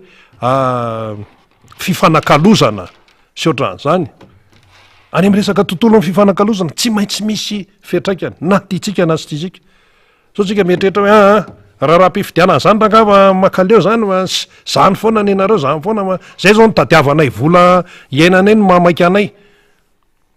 Eo ianao raha vao zay no an-tsainao, satria tsy hivoatra mihitsy fiainao raha tsy manaraka nyity raha ty. Ka zay zany tiana tenenina hoe raha misy zavatra soroana ve de jerena fotsiny am'izao, zany ny tena tsy mety zany eto anivon'ny firenena. Ka mitiana antsika azy zany fa tonga eto ny namana faniry raha zafy manantany fa mandeha ny fotoanantsika ny am'tiana antsika azy zany de zao hoe io tsy fivoahan'ny datim-pifidianana mazava io dia miteraka olana indray. Fa rehefa mivoaka io tonga de mandeha ny compte à rebours de rehefa mivoaka io raha mifoto-kevitra alohan'ny fifidianana ny concertation nationale, tsy olana manao an'izany concertation nationale zany. Misy ray aman-dreny eo, misy FFKM eo, ny FFKM nefa be de be ny antso hoe tena reo aloha ray aman-dreny de akoatra ny FFKM ihany koa misy sehatra hafa. Ny FFKM raha ny teny hoe tena tokony fampiresaka dikan'izany tsy hany mihitsy de hoe mety hoe ho sakana, tsy hany mihitsy raha ny tena varavarana misokatra ampandehanana, lalana ampandehanana sy ampisiana an'izany fikoanandao pirenena zany mba ho tompontsoan'ny be sy ny maro, mba tsy hananan ratsy atsoatsy. Ka de zao zany le izy aloha hivoaka le datim-pifidianana mazava tsara, aza resahana resaka vola tsy ampy zany zay vahoaka malagasy aza resahana an'izany. Zay tsy mirarahan'izay resaka hoe zao mivola tsy ampy, fantatra fotsiny de hoe efa nandritra ny fotoana maro ane no fahafantarana hoe 2023 fifidianana ko tsy ampy ahoana ny vola, tsy hany mihitsy. Fa avoay ny daty dia mila mandray andraikitra ny olo-pirenena tsirairay amin'ny andraikitra sahaza azy, manao tena hoe tena de atao mihitsy hoe afaka manery mihitsy ny fanerena, tsy voatery hoe ataoko mpisoroka hoe tonga de hoe nde kitabataba erina ohatran'izao de hoe anakorotana, tsy izay. Fa ny andraikitra maha olo-pirenena ampiasao amin'ny fanaraha-maso. Raha samy mandray andraikitra an'izay daholo tsy hisy afaka makay izany io, satria mantsy na ohatra hoe hosoloana an'izao fa nga izy ty domy na katro hoe ty ataoko ato tsy izany io, tsy izay io fa hoe ny andraikitra ao zany amin'ny maha olo-pirenena zay inin'ny sasany tsy resahana. Fa io olo-pirenena io manany andraikiny io dia manara-maso tsy manaiky mihitsy, de na iza seny eo na iza asy de arahan'ny vahoaka malagasy amin'ny atsipriany. Zay ne mampiavaka ny any an-dafy any, ny any Frantsa io moa tiatsika mihitsy Frantsa io, ny any États-Unis, ny any Allemagne, ny any amin'ireny firenena efa mandroso reny, tena ny olo-pirenena any mandray ny andraikitra tonga de tsy manaiky mihitsy raha ohatran'izao sy ohatran'izao. Mizavatra misy eo, mizavatra tsy mety zany raha vao mahazo ana de tsy manaiky, satria io koa tsy vitany hoe tsy manaiky. Fa matoa ianao zany tsy manaiky de mahafantatra marina ianao zany, fantatrao ny marina, fantatrao ny tokony ho izy, lalana tokony ale. De nefa ty mizahatra tsy mety de tonga de mijoro. Zao zany zay zao eto amin'ny miara-manonjy MBS Radio Mada de miteny zay hoe datim-pifidianana mila avoaka. Zay tsy miditra mihitsy hoe anao sa tsy anao, miazo azy 3 sy 4 arivo fifidianana. Zay le izy. So misy manao kajikajy any hoe mbola hitarina ny fotoam-piasany teteza mity ho faty eto daholo. Anga zany teteza mity zany anga inona ny ateraka zany? Enjana be ne zany enjana be ny ateraka zany, tsy mitovy mihitsy amin'ny fotoana hoe tena feno. Janvier 2024 zany raha ny tokony ho izy, tokony efa président ny république élu no mipetraka eo. Mialohan'ny datim-pifidianana, rehefa mivoaka ny datim-pifidianana, mila dialogue, mila fampiresahany aloha, de miara-mirona am'izay, miara-mirona amin'ny lafiny tsara eo fa tsy le miara-mirona amin'ny eritreritiny sasany any ambadika any ray. Zay le izy zay. Eny ary namana faniry Razafy Manantany, efa tonga eto anao miarahaba namana faniry Razafy Manantany, afaka minitra vitsy ihany koa de efa hiditra eto ihany koa ny questeur fahatelo ny Antenimera pirenena sady misana ihany koa secrétaire général ny atokotiky Madagasikara ny député lany tamin'ny alalan'ny tim to amin'ny district any Ambohidratrimo député Mamra Bendrina izany hiakatrehatretra izy rehefa avy eo fefa miomakomana manao chauffement mbatimatika eo miaraba namana fanira zafy manantany ndahoary zatsy izy ianao ndray ny chauffeur de miaraba sady misaotra andrina miaraba ny lalaina sy faly eo ambadika ao ny namanany amin'ny radio mata izy telo menata ny mpanaraka piaino atsika manerina Madagasikara sy any pitany ranomasina any reny amty androany ity fantoka kokoa am'le fifidianana antsika satria le fanjakana manko efa nambaratsika foana hoe manao ady akafetsena ka ny ady akafetsena dia mini mihitsiny zany mitazonao anaty tiroir ao mini mihitsiny zany tsy mamoaka n'lay daty mpifidianana ny honnêteté politique manko hatram'izay rina zany sy ny etika de ny fametrahana mialoha ny fahavononana hiatrika fifidianana satria ny fifidianana de hoe alternance démocratique ary ny fifidianana ihany koa de hoe mba tsy isina olana ara-politique isika io manko zany de efa ansedra coup d'état efa ansedra crise post-électorale mety efa ansedra ihany koa tsika amina tranga efa niainana teto hatramina hoe famonona filohana androm-panjakana lehibe any androm-panjakana zany raharara tsy mandrava ny titsika resana am'zany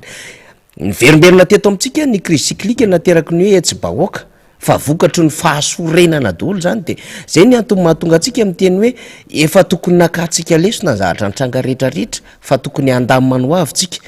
de rehefa mahita za misy zao zany ny fanjakana tokony nakalesina sy nahazo tombony be mihitsy hoe ndahotsika aloha zany mba iezaka isoroka de tsika efa nieritreritra mihitsy hoe tamin'ny heritaona de efa navoaka ny daty mpifidianana io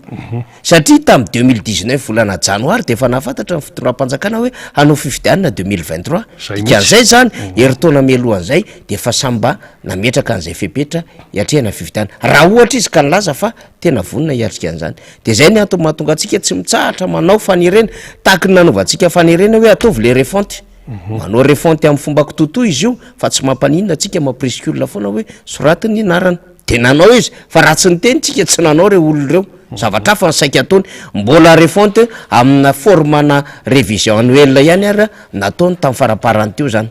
fa mialohan'izay ny isaky ny commune moa zany de samy mietsiketsika daholo ny tany Talatamaty ny etsika ny tany Avaradranontany ny etsika ny teny Atsimindranotany ny etsika tamin'ny faranenana teo koa teny Ambohidratrimo de fatatsika tsara fa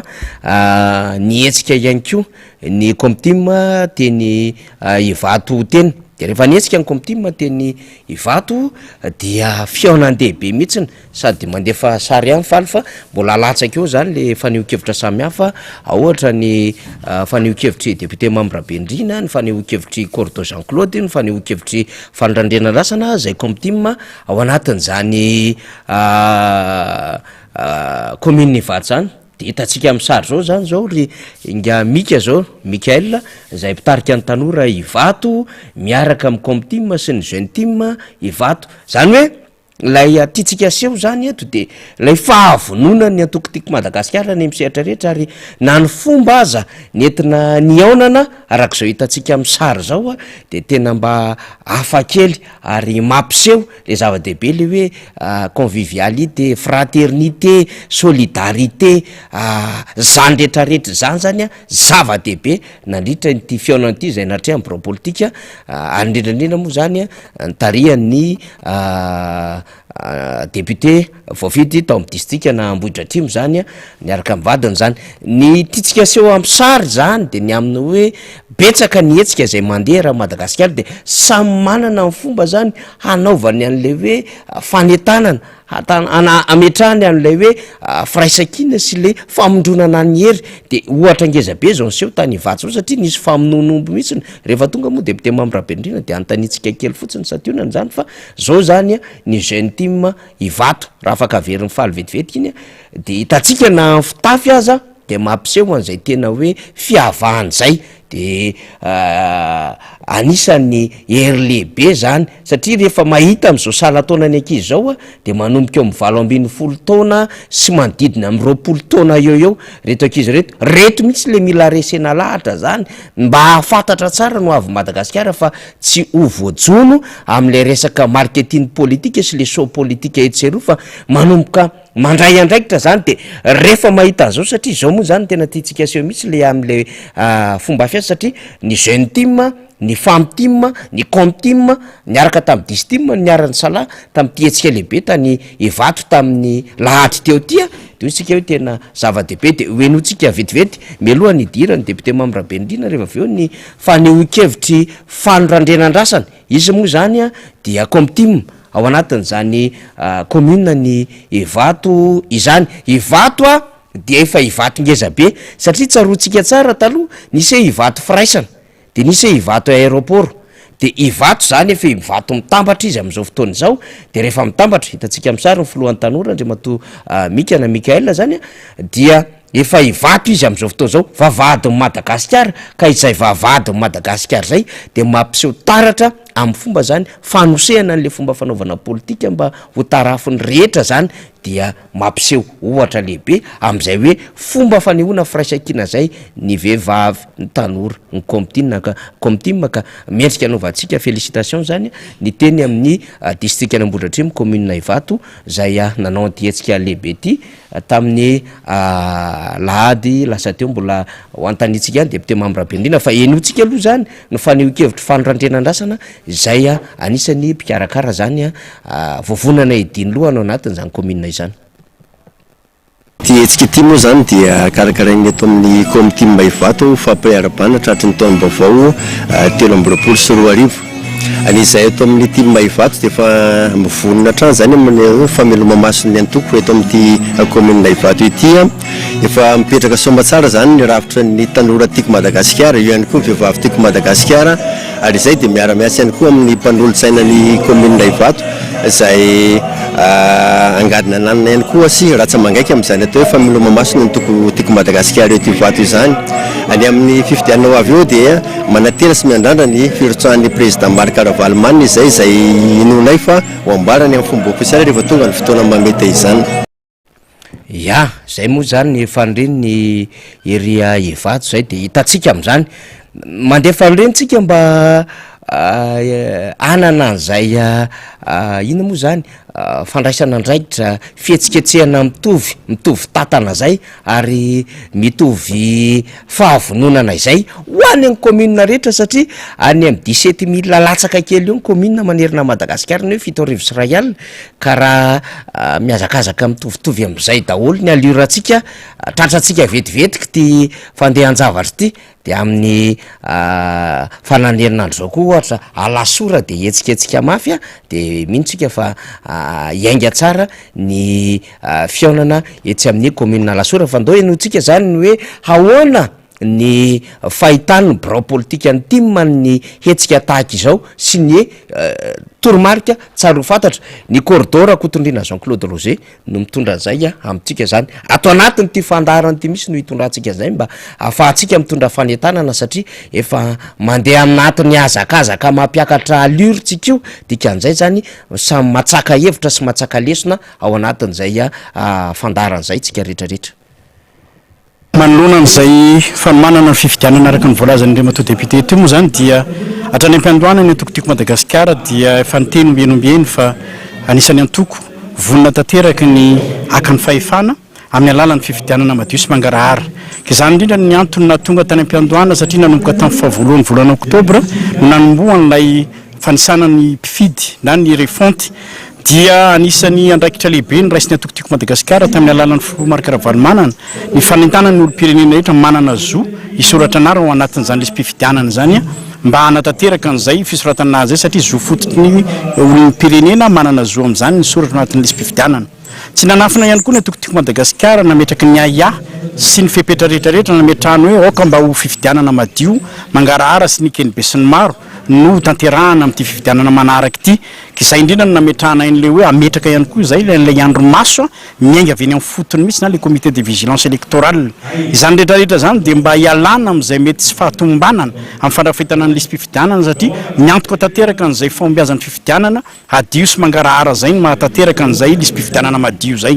betsaka ny tolo-kevitra natolotry ny antokotiko Madagasikara nandritra ny fionana tamin'ireo tompona andraikitra pikirakiran'izany raha mifanetraka tany amin'ny CENI kanefa amin'ny arahantsika malala tamin'ny fanambarana zay nataony farany teo fa dia tsy tratra ny tanjona zay napetraka satria raha 13 millions 500 no vinavina napetraka de mbola eo amin'ny 9 millions 670 eo ny tratra izany nefa de mbola mitakezaka ary zay de nametraka aoka mba tsy horarahany fitonam-panjakana irery na rarahany CENI irery ity fisehana amin'ity resam-pifidianana ity fa mba iambona ny rehetrarehetra ao anatin'ny antsoina hoe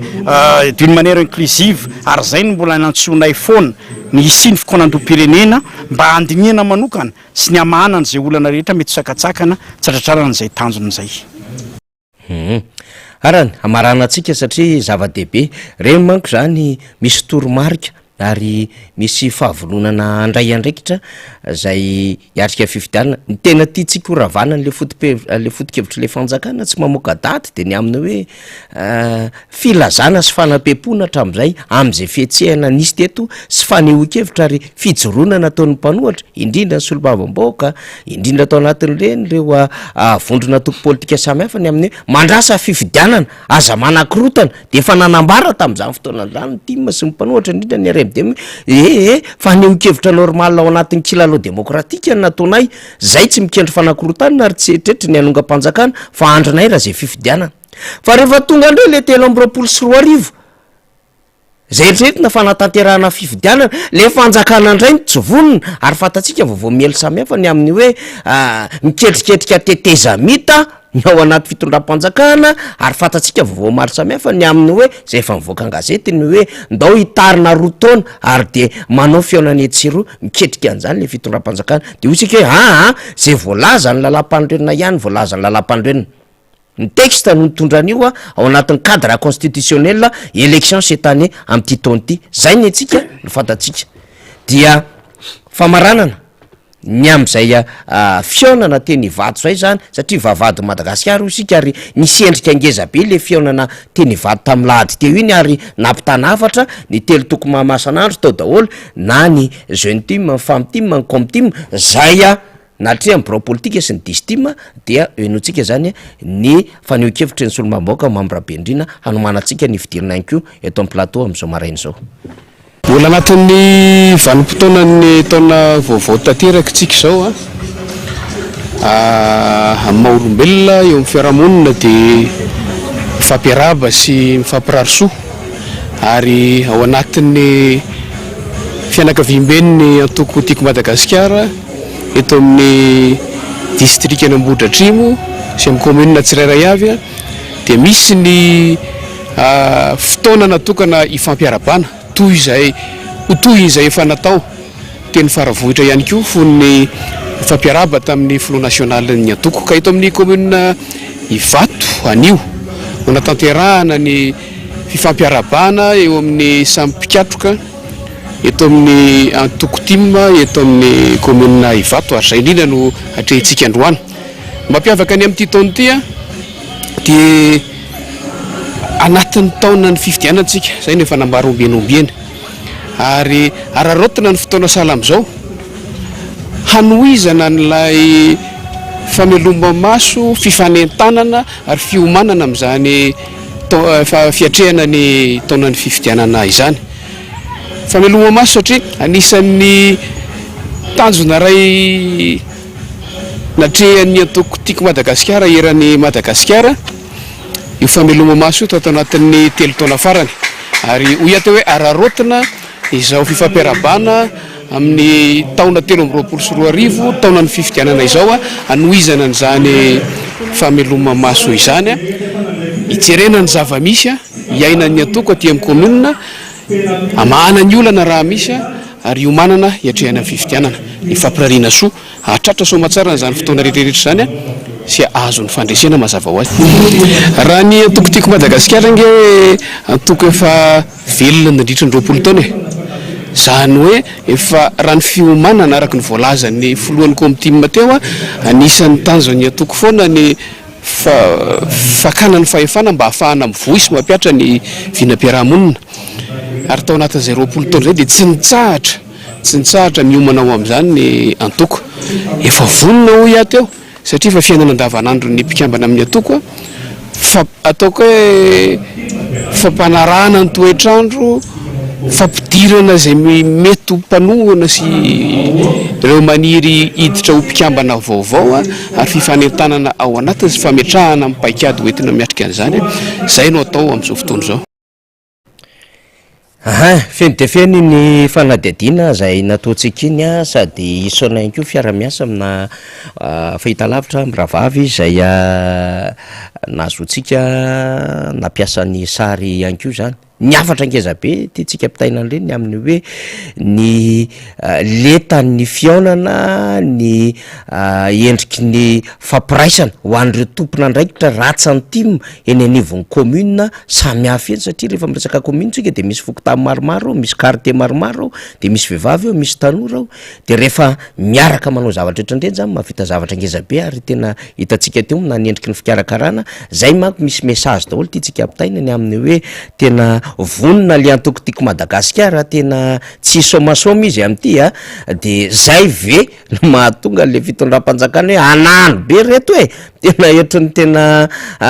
anana alira tsy ho voatazitsika fa aliotsika aloha zany somary miempitremitra kely manoloana alizy na hitady paipaikady hafa angamba lalam-pandrenina ihany no miresaka hoe rehefa zay dia zay efa atao kaiketo ary Solombaboaka ny Madagasikara mambrabe indrindra miaraba Andriamatoa Solombaboaka. Miaraba Faniry dia miaraba ny Rina ihany koa miaraba antsika rehetra amin'ny studio MPS Radio Mata ary miaraba ny mpanaraka fandarana miara-manonja fa le tafaresaka indray amin'ity alakamisy maraina ity. Tonga dia le commune Ivato eo député Mambrabe indrindra no raisiko avy hatrany aloha zany satria nataoko fampidirana moa iny zany sady ny tantarany any zava-misy satria niavaka tamin'ny fiaonana rehetra ny eny commune Ivato zany tsy hoe tsy nety na hafahafa koa ny rehetra fa nanao araky ny tandrifiny sy ny nety azy fa tena lay fihavana dia hitantsika ihany zany teo amin'ny lafin'ny fikarakarana sy ny famondronana na teo amin'ny fianjakana na teo amin'ny resaka dress code sy ny rehetrarehetra zany na ihany koa zany ny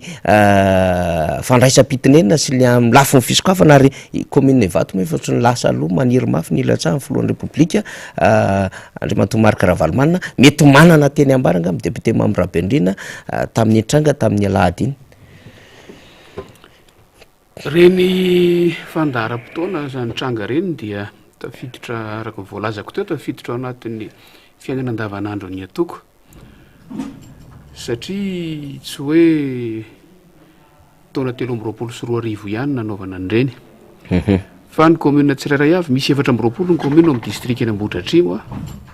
commune tsirairay avy isa taona dia samy manana ny fandaharam-potoanany hiatrehana ny taom-baovao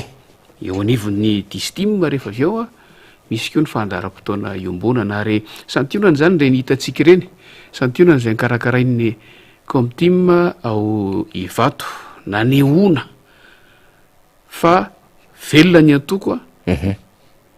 maharaka toetrandro ny antoko miaina anaty rafitra ny antoko ary vonona amin'ny asa miandro ny antoko ny asa miandro moa amin'ity taona ity dia mazava ho azy fa ny fiomanana ho amin'ny fifidianana fatatsika ny position ny antoko tiako Madagasikara raha resaka fifidianana no resahana ho avy amin'izany sika rehefa avy eo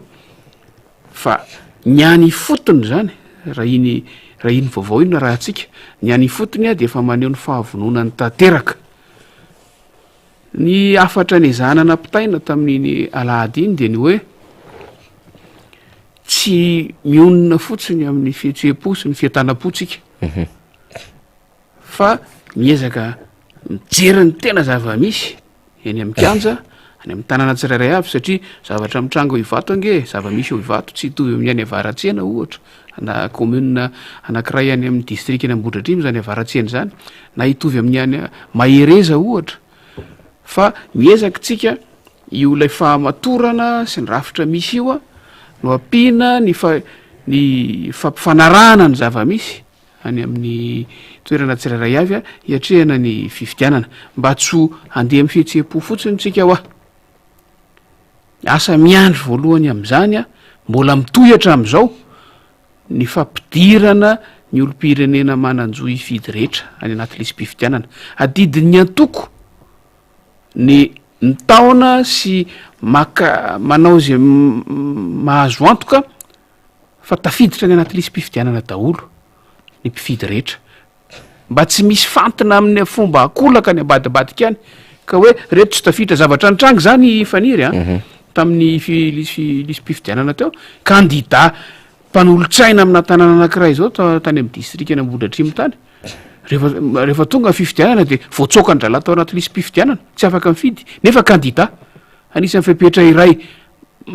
azona mandray ny mahakandida azy ny filatsahako fidiana ny maha anaty lisym-pifidianana azy zany hoe tao anaty lisym-pifidianana izy tamin'ny fotoana fantrotsahana ny taratasy fa rehefa tonga ny fifidianana tsy tao tsony izy fa nisoron-drala zany rehetrarehetra zany mila raha nakaiky ary asa no miandry ny mpikambana ao anatin'ny atoko akoatra ny fifanetanana reny mitoy iny a ary amafisina farany any amin'ny fotoanany fampelezan-kevitra fa ny asa andavanandro de mitoy zay no anisan'ny afatra ngezana ampitaina tamin'ny alady iny ary mbola ampitaina amin'ireo komuna hafa manana fandaram-potoanany zay sesisesy ato ato eny ary de mihitsika fa ny any amin'ny commune rehetra zany a azontsika ako mako mihetsiketsika ny Zorobe, mihetsiketsika Andramasina, mihetsiketsika Akazobe, ny any Toamasina ny tena manao azy koa ny any Analanjorofo any nisy fotoana niakatra taty mihitsy mananara de hitondra vokatsoa zany le fihetsiketsehana ny amin'ny tena fanairana sy fahavonona nyreo mpikatroka tiako Madagasikara ary le fivelaran'ilay antoko koa am'ireo vondron'olona zany zay vonona hiatrika fifidianana am'izao fotoanandro izao zay amin'ny akabeany ny fandehan-javatra zay veritsika fa tsy maintsy hony resahana tam'ty maraina ity fa rehefa tena miresaka fifidianana am'izay eto ny adevitra satria manintsika no hitondra n'ty resaka ty député Mambrabendrina satria zany zao androany dia fahasivy ny volana febroary zany fahasivy volana febroary zany manitsy kely fotsiny tsika mars avril mai juin juillet août septembre octobre novembre décembre de fantatsika zany roa volana zany folo volana de ho tapitra ny taona 13 sy 14 fa rehefa esorintsika daholy le fahataperany le taona 13 sy 14 io ao anatin'lay hoe fotoana zay anatanterahana fifidianana mety ho volana novembre io mety ho décembre io mety ho octobre io ary raha ohatra keritreretina fa misy toro anankiroa ny fifidianana filohan'ny repoblika zany hoe ny toro voalohany de ny toro faharoa raha ohatra ka tsisy lany ao anatin'ny fihodinana voalohany dia tsy maintsy misy laya fihodinana faharoa zany ka raha ohatra ka mikajy nisy ny fihodinana faharoa tsika de aty amin'ny volana novembre aty zany no anatanterahana fifidianana ary mba tsy hikoropahana aza de tokony volana octobre azo anatanterahana fifidianana avokoa zany satria ao anatin'ny vanim-potoana ny maitany zany de raha raisitsika eo amin'ny volana octobre raha ohatra ka tianana fifidianana zany tena tsarakarakatsika satria raha ohatra ka tsisy lany eo amin'ny fihodinana voalohany ndao ataotsika anjay dia mbola isy ny famoahana ny eto Madagasikara moa député Mambrabendrina dia tsy mitovy ny any ampitan-dranomasina hoe afaka 4 ora na ny arivan'iny kory ary na marainan'iny de efa fantatra mivoaka mpifidianana ny tendance zany de fa miandro famoahana amin'ny fomba ofisialy ataon'ny cour spécial électoral zany fa ny eto dia miandro tapabolana ny 3 herinandro voangona avokoa zany vokatra rehetrarehetra de iny ndray mbola miandro famoahana vonjimaika anseny de aveo vao misy famoahana fomba ofisialy ataon'ny ACC de aorinan'izay ndray raha ohatra moa zany ka hoe misy fihodinana faharoa de 7 andro ny fampelezan-kevitra ho an'ny fihodinana faharoa ka raha ty amin'ny octobre na novembre sika ny anatanterahana fifidianana ny lalàna de mametraka mazava tsara tsy maintsy hamoahana an'lay convocation des électeurs na décret raisin'ny gouvernement izy io 90 andro mialohan'le daty mpifidianana ohatra zany novembre ilay datim-pifidianana ny dikan'izay 90 andro manomboka am'le datim-pifidianana raisinao zany miemitra itsika no tokony amoahana an'le convocation des électeurs raha tsy mamoaka an'iny fitondram-panjakana tsisy fifidianana azo atao satria iny no manaiky ampifidy an-datsabato ary malaza ny antonantom-pifidianana ho tanterahana amin'ny fotoana voatondro hanaovana an'le fifidianana raha izay fa faharoa ihany ko lalàna ihany ko de miresaka ny amina hoe mametra am-pialana 10 andro mialohan'lay fifidianana fiodinina voalohany ny filohan'ny repoblika ka raha ohatra ho sisitsika aty amin'ny volana novambra fifidianana volana septambra izy de efa miala mialohan'izay efa misy mifepetra araky ny lalàna rehetra ahafahana milaza ny amin'ny raha oviana sy amin'ny fotoana ohatrany ahoana no ametrahana ny antotantaratasy entina ilazana ho pilatsaka hofidiana sy fampahafantarina mialohan'ny candidat zany rehetrarehetra zany no antony takitsika n'le datim-pifidianana tsy mbola mivoaka izy am'izao fotoana zao député membre Bendrina ninitsika ny resaka kely an'izay satria ao anatin'ny loi organique 2018-009 zany resahantsika zany de osika aleo aloha resahana mba ho fantatry ny mpiaino ny vahoaka ny farafakely ny antsipiriany mila mitotantaratasy raisiny zany mila fitaovana omaniny zany indrindrandrindra any amin'ny fametrapetrahana reo tompona andraikitra enenivo mipropifdianana samy akoatra ny lahasa be zay mbola miandro ny seny député membre Bendrina zay tena ilofosatsika mafy ny fifidianana am'ty taona ty satria tsika mahafantatra fa zany ny lalàna ny fanjakana moa miodikodina ohatrany hoe mila vaniny tsy te hanao izany amin'ny saina tsy miangatra izy amin'ny fo miteny izy de ohatry mbo miteny hoe fifidianana tsy maintsy atao fa tsy fantatra hoe inona moa le tiany atao an'ity élection présidentielle sa communal sa de miteny an'izay fotsiny izy fa ny ao anatin'ny sainy ao anatin'ny fony tsy te hiatrika fifidianana any ange le manahirana an'le raharay député membre Bendrina io le efa mifampiresahantsika foana hatram'izay le maro ny efa endrika ny sehony io finiavana tsy anatanteraka fifidianana avy amin'ny fitondram-panjakana io aloha tonga de itsitsika le resaka hoe zay a no fomba famakitsika le izy satria raha roa taona lasa efa somary niodikodina teo ny fitondram-panjakana raha tonga ny fotoana fanavaozana mpiambatra teo anivon'ny seny avy eo a tafapetraka tamin'ny toerana ny seny am'izao fotoana iny fotoana nipetrahan'ny seny am'izao fotoana tamin'ny toerana iny a iny no ataotsika hoe manamarika ny fisokafany vanim-potoana fifidianana vaovao satria mandeha isaky ny mandat io rehefa jerentsika ny lalàna rehetra mifehy ny fomba fiasan'ny seny sy ny tetiandrom-pifidianana de rehefa misokatra iny a de eo zany tsika manomboka miomana hoe aiza ho aiza ny tetiandro ny fifidianana rehetrarehetra ho amin'ny manaraka eo de niseho lany ndray lay finiavana tsy anatanteraka fifidianana tsy hiroso amin'ny fifidianana rehefa nanambary reo seny reo hoe tsy misy ny vola tsy ampy ny vola entina manatanteraka ny fifidianana de teo nandeha ny adivitritsika hoe ahoana moa no ahafahana mieritreritra hoe tsy misy ny vola ahafahana manatanteraka fifidianana kanefa niasa ny andry an'io seny io de fanatanterahana ny fifidianana io ary araky ny voalaza ombieny a vo manomboka ny mandat anankiray de efa fantatra ny fahataperana io ahoana mihitsy no inona hoe tsy nisy fiomanana mandeha am'izany antony vitsivitsy any mety mahatonga zany voalohany na fanahinina tsy ataony zavatra zay asa andavanandro zany fampandehanan-draha raha zany na faharoa tsy fahaizana manao an'le asa tsy mino an'izay faharoa zay anefa satria matory ao napetraka teo a de fa napetraka arakaraky ny everana fa avy-tany an'izay andraikitra izay fa ilay hoe misy finiavana ratsy mihitsy tsy anatanteraka an'lay tsy hirosona makany amin'ilay vanim-potoana mpifidianana zay no fanahitsika tam'izay de nitranga koa faniry le endrika anankiray zay natakarana fa tsy vonona iroso amin'ny fifidianana ny fitondram-panjakana de le teo am'le fiazoazona teo am'fanaovana ny fanavaozana ny lisitra mpifidy lalàna ny nametraka an'iny hoe isaky ny 10 taona tsy maintsy avaozana tanteraka ny lisitra mifidy fa raha natadiditsika de asahany reto sy reto no ny teny fa tsy afaka hanao an'io izy satria tsisy vola zay raha tsy diso ny antony lazainy lalàna tsy milaza hoe hatao ny refonty atao ny fanavaozana ny lisitra mifidy rehefa misy vola fa milaza ny lalàna hoe tsy maintsy atao ny fanavaozana ny lisitra mifidy tsy maintsy atao ny refonty total zay moa no fiteny mahalaza azy a isaky ny 10 taona tapitra le 10 taona tokony tsy misy fialatsiny azo raisana sy azo ekena mihitsy a ny amitsy aina tanterahana azy fa ny akoatran'izay rehefa tsy tanterahana izy de fandikan-dalàna tsotro zao eo le olana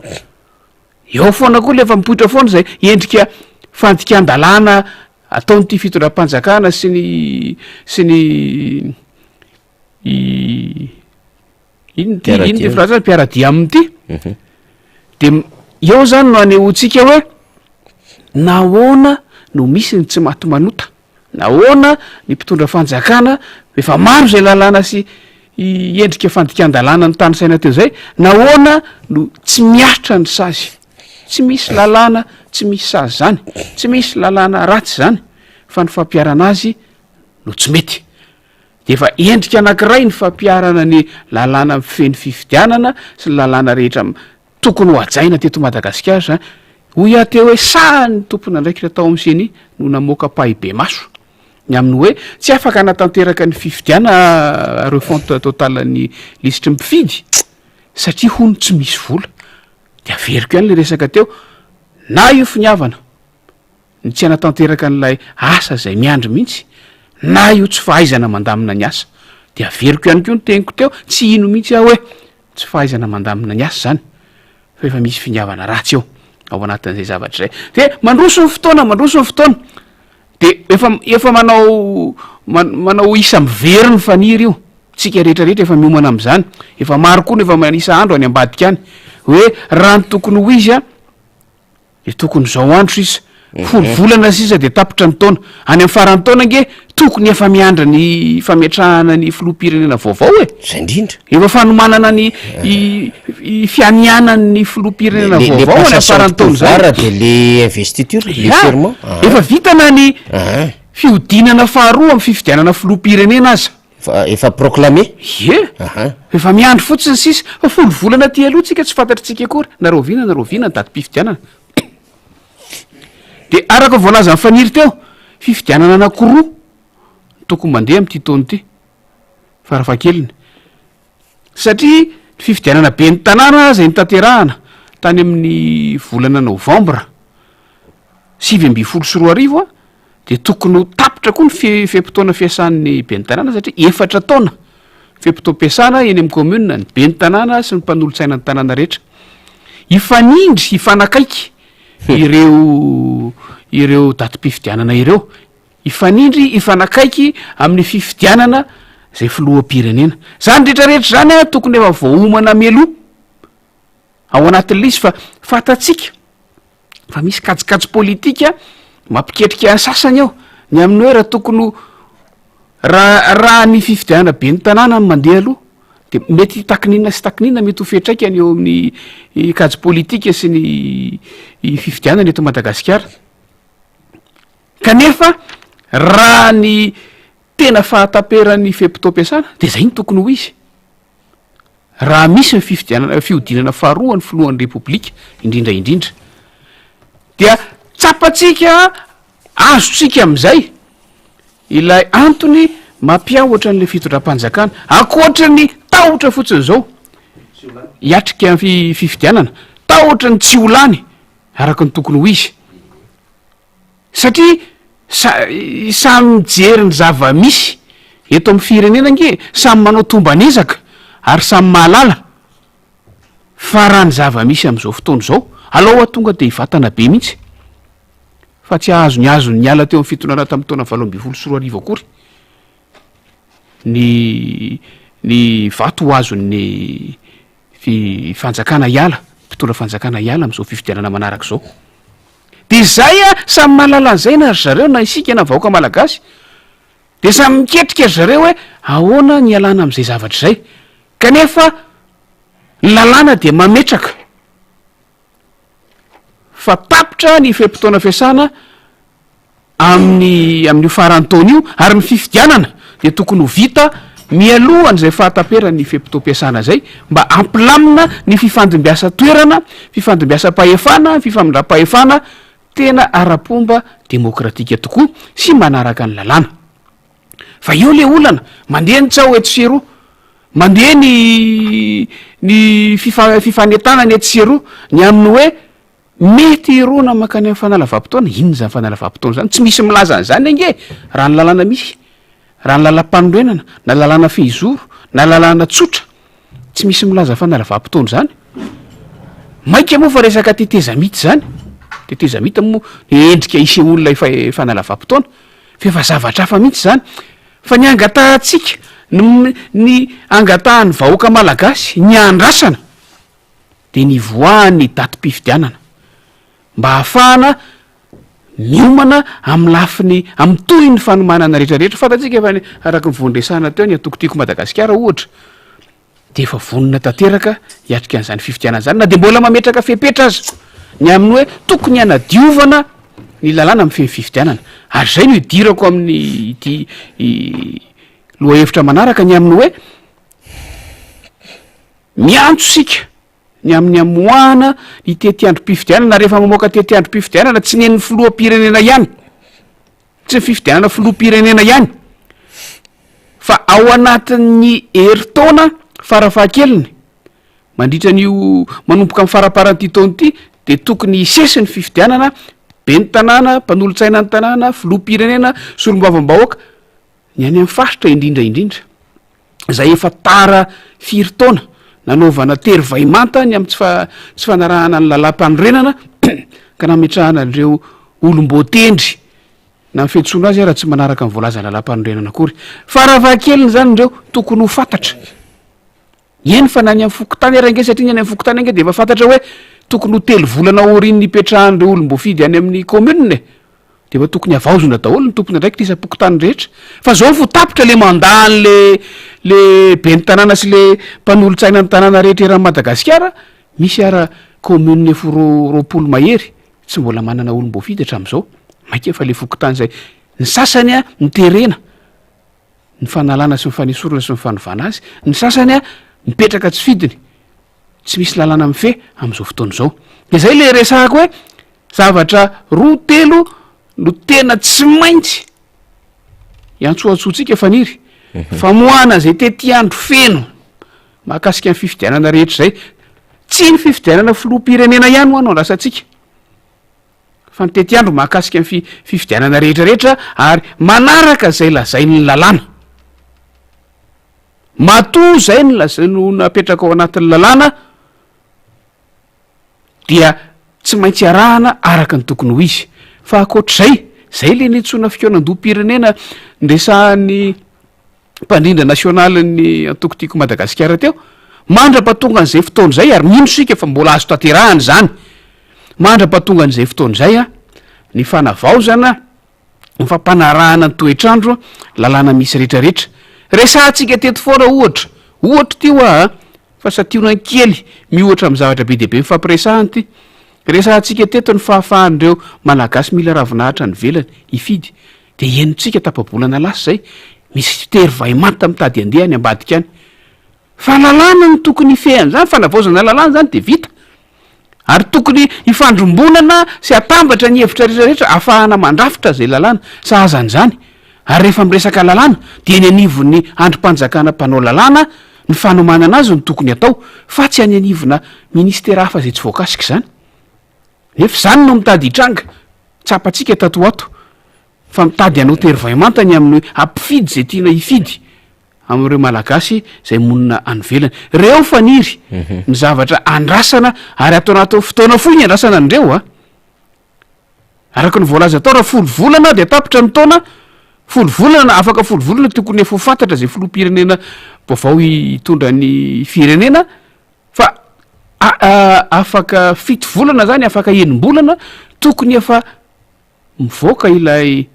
didimpanjakana miantso ny mpifidy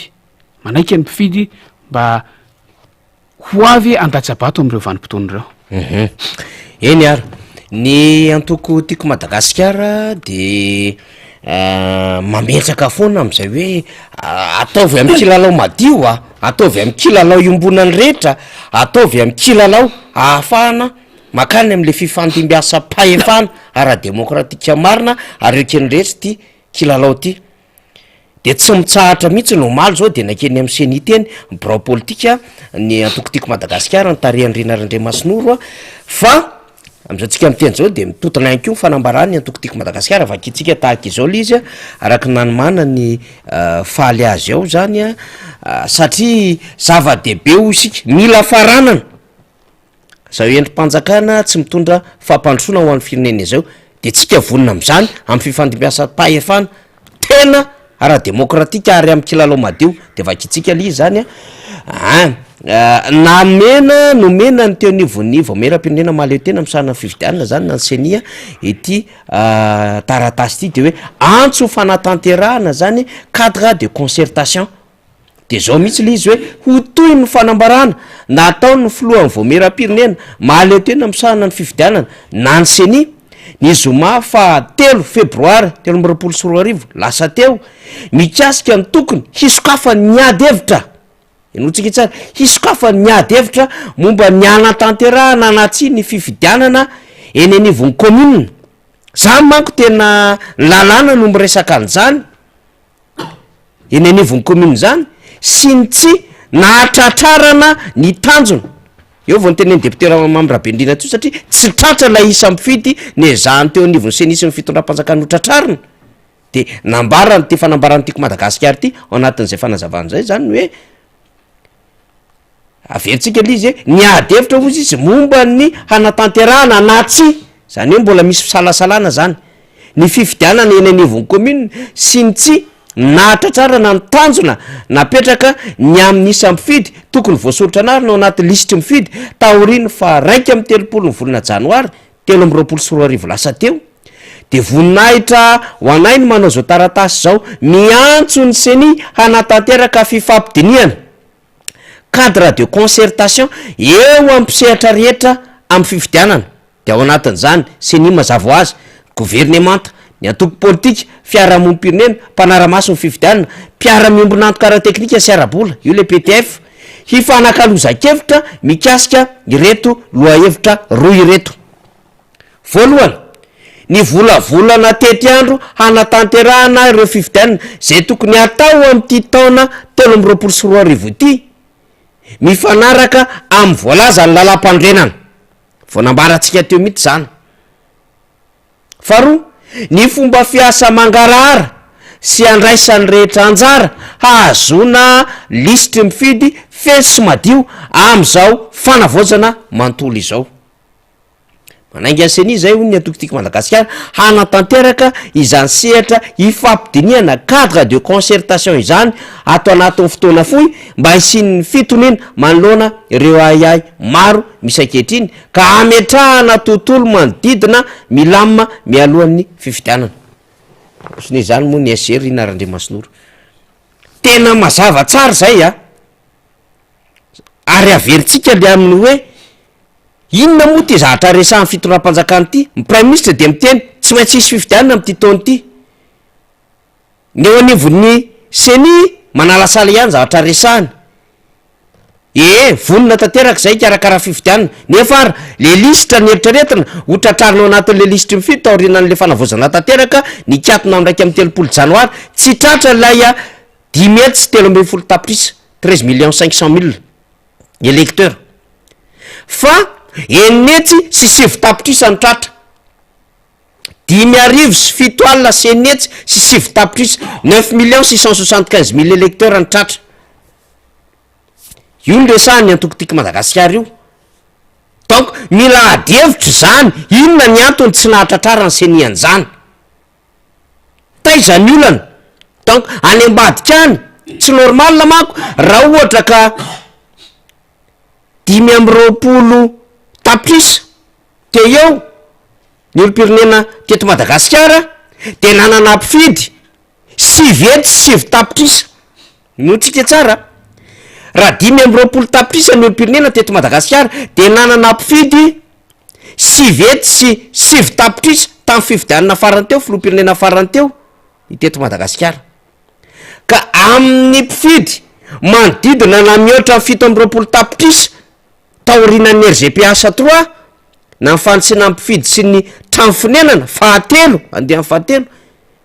de ho latsaka n'olona hita teo indray ve no hita ny CENI zany hoe raha 9 900 000 électeurs izy 2018 rehefa natao ny refonte 9 675 000 indray no hita ny CENI de ho any rehetra zay mahafantatra zany de izy rehetra hoe tsy normal zany dikan'izay zany tsy tafiditra tany am'izay tokony dinany teo anivon'ny CENI izany aza mbola mampanabe ny any satria efa nambarantsika teto fa mifanaitanana ny nataony antokotika Madagasikara ny tarihan'ny filoha Marc Ravalomanana de nampiakatra ny fahazona nisy ampifidy satria ny fanaitanana ray volana mahery nataony antokotika Madagasikara de niakatra 2 tapitrisa 2 millions isan'ny électeur zay ny soratra anarany mampana zany ka zany lafin-javatra rehetra zany mendrika ifampidiniana faharoa de ny amin'ny hoe ny texte no miresaka fa élection telo ny tokony isy am'ty taona ty présidentielle fiodinana voaloha sy faharoa ary ny fifidianana communal zay tokony ho tapitra amin'ny novambra 2024 ity satria tamin'ny novambra 2024 ny fifidianana be ny tanàna sy mpanolontsaina ny tanterahana farany zavatsara zay zavatra resantsika zay ka zay zany raha efa taona mandaha ny be ny tanàna amin'ny novambra ho avy eo zany tokony etreretina fa tokony efa isy be ny tanàna vaovao koa ho avy eo mifanitsaka nefa lay be ny tanàna sy lay présidentielle zay mampiazo azo ale fitondram-panjakana sao de hiafina ambadiky le voelingely élection communal ndray aloha de azava ny resaka sao de hiafina ambadiky io ndray le fitondram-panjakana sao de mieritreritra tetitetika maloto any ambadimbadika andray ka hoe tazomitsika aloha ny calendrier tsy avoakatsika na asina fifidianana am'ty taona ty satria zay le manahirana atsika am'izao fotoana zao hoe tsy maintsy isy ny fifidianana ka fifidianana inona ary le ataonareo communal fotsiny ve sa présidentielle fa ny texte de miresaka ary lalam-panorenana tsy ny tim man nanoratra azy tsy ny RMD man nanoratra azy fa ianareo sy manam-pahaizana najoronareo tao anatin'le conseil consultatif constitutionnel nanoratra azy taorina le conférence nationale teny amin'ny CCI Vato de nampandaninareo vahoaka tamin'ny karapoky tany tamin'ny novembre 2010 de io no miresaka amin'ny mandat en président de république io no miresaka amin'ny mandat mibe ny tanàna dika zay tsy misy famoronana avy aty amin'ny mpanohatra zany na mpanohatra ny tehanery azy hoe tsy maintsy amin'ny novembre 2023 daholo reo anjaranareo no midemery tany zany de na izany ary ve de tsy tokony hamarina ny décision zay raisiny atokotika Madagasikara ny amin'ny hoe tena mila fiaonany ty satria le fanjakana tsy tia moka an'le datim-pifidianana ny vola raha teo hatram'izao heritaona mialoha fifidianana ane de efa fantatra hoe nandrotsaka 10 millions d'euros ohatra ny Union européenne nandrotsaka 2 millions d'euros ohatra ny frantsay nandrotsaka 500 000 $ ohatra ny américaine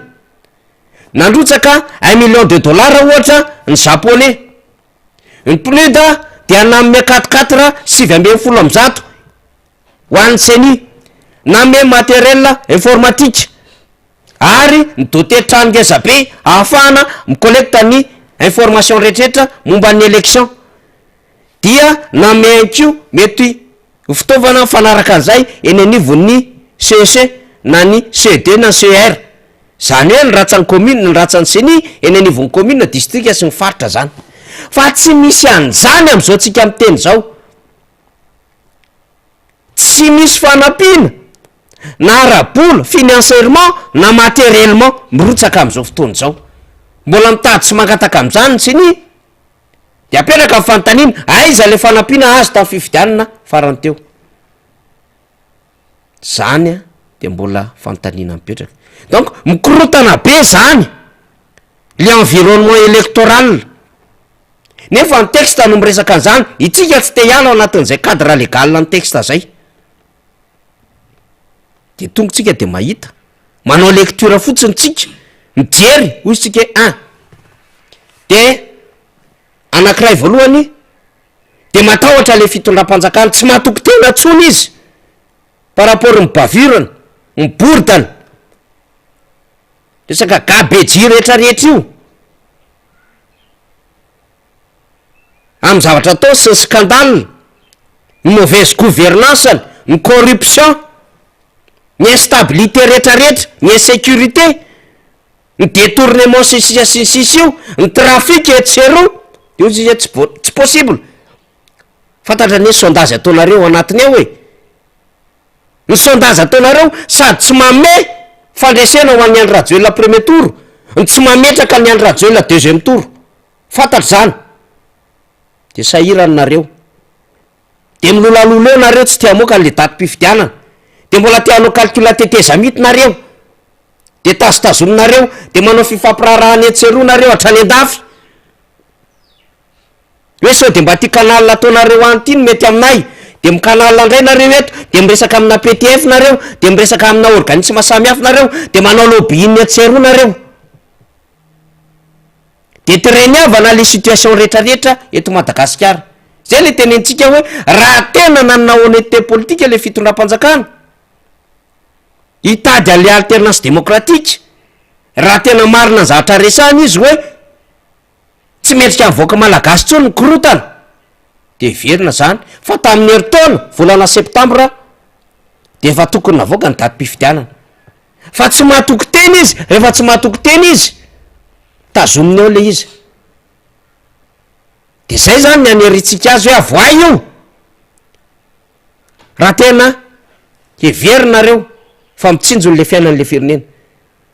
avoay io daty mpifidianana io de avoaka atsika faly aloha vakitsika lay loi organique 2018-09 resaka an'izay de tonga de le deuxième page faly azafady vakitsika azafady de vakitsika mihitsy li satria zao ningena ambaran'ny texte de miverina eto lay tsika miaraka ny solomamboka mamrabe indrina zany efa faly le texte teo le loi organique 2018-009 zay ty tsika aloha manko vakitsika le izy hoe zao no voalaza ny lalàna zany fa mitady anao rehefa hitanao de resa fotsiny ary mitady anao zavatra kilalao tsy meliky reto olo reto de ohatry manahirana be ny any le izy zany satria ny fotoana mandeha de eto zao tsika de miantso misy député mamrabe indriny efa nisy anankiray aloha zany ny resaka hoe za candidat tany amin'ny faritra tsy matsinanana de akoatra ny atokotiako Madagasikara efa nampiseho fahavononany amin'ny andraisana anjara ny fifidianana ho avy de eto koa tsika de manaitra am'ireo rehetrarehetra acteur politique rehefa mahatsiaro anareo fa tokony candidat amin'ny élection présidentielle ty de mba mijoro mitenena takio ny daty masahiny fanatrika amin'ny seni teneny gouvernemanta mpanatanteraka sady avoay ny vola aza teo ny vivim-bola 45 milliards d'ariary io avoay ny daty mpifidianana teo matériel ny seni tereo seni anao zavatra tsara tadiavo ny cadre de concertation satria rehefa candidat zany tsy andanindany vola fotsiny na poids plume na légère na loro fa tena mila fijoroana sy fahasahiny zany de miantso an'izany misy tsika am'ty ngamba mety misy hanindrina na hanampiana mafimafy kokoa an'izay député mamrabe indrina satria atombotra hoy isika le fotoana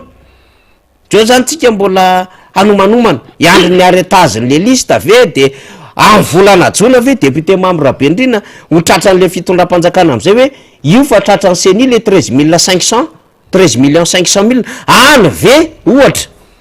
efa mba manana repère vao amoaka daty mpifidiana efa trop tard raha any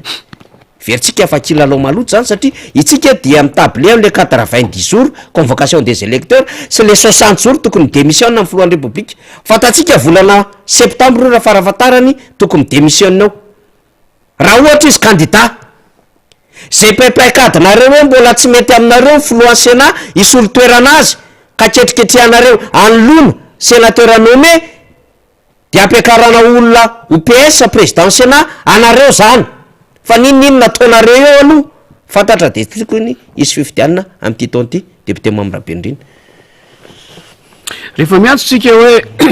avoy ny datim-pifidianana avoy ny pitsopitsony rehetra afahana miomana fifidianana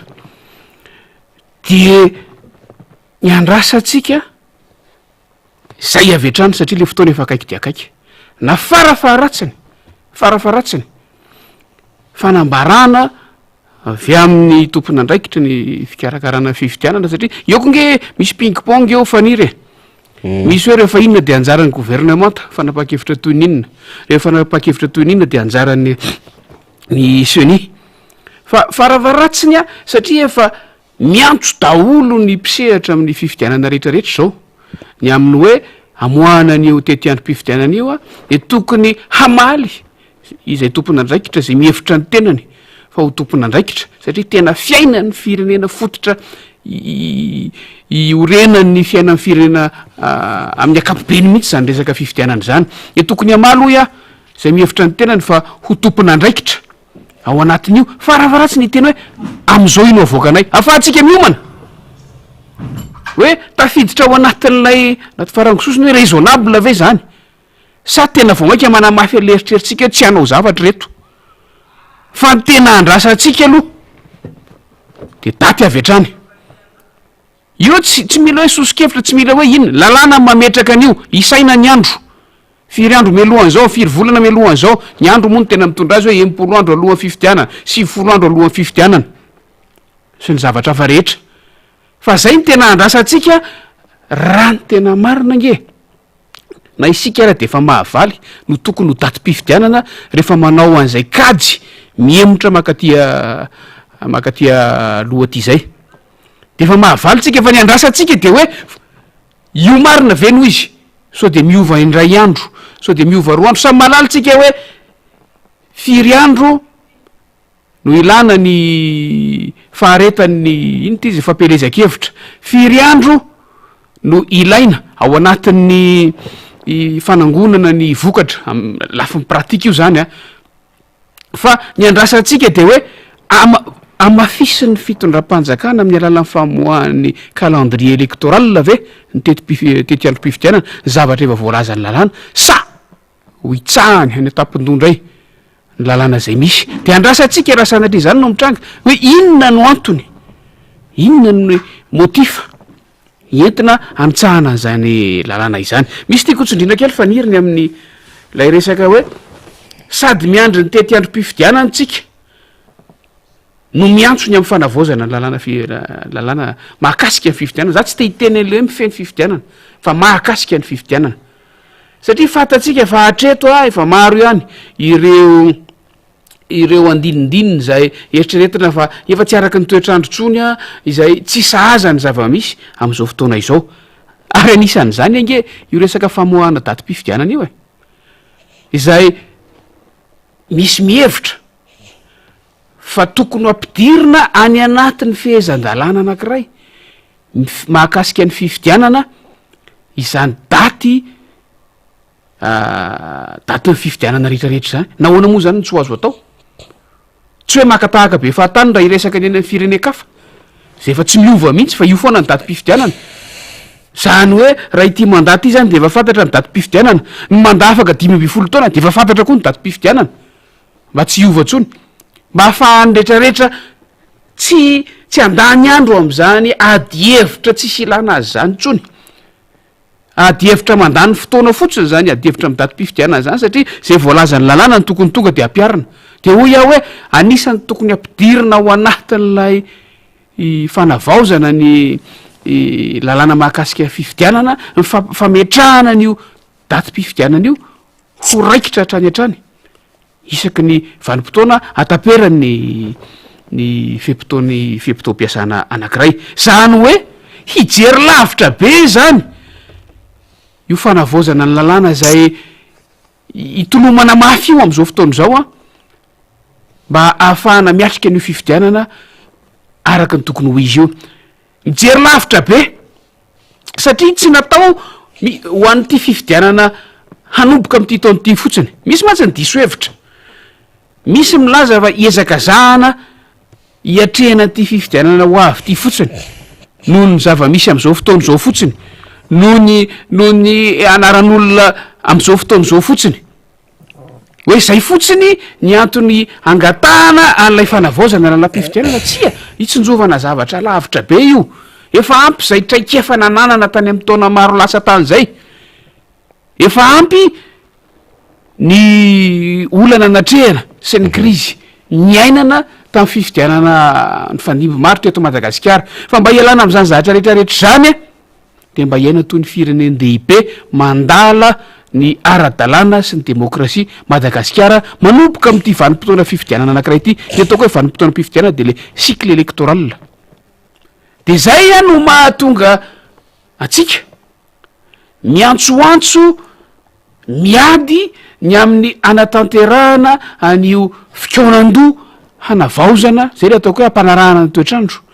ny lalàna mahakasika ny fifidianana io averiko hitsinjovana lavitra be io fa tsy ho amin'ny fifidianana ho avy fotsiny a ary mba ialana amin'ny fisin'ny tsy maty manota eo ampitondra fanjakana zay ifandimby eo ka hanao zay tiany atao ny amin'ny fampiarana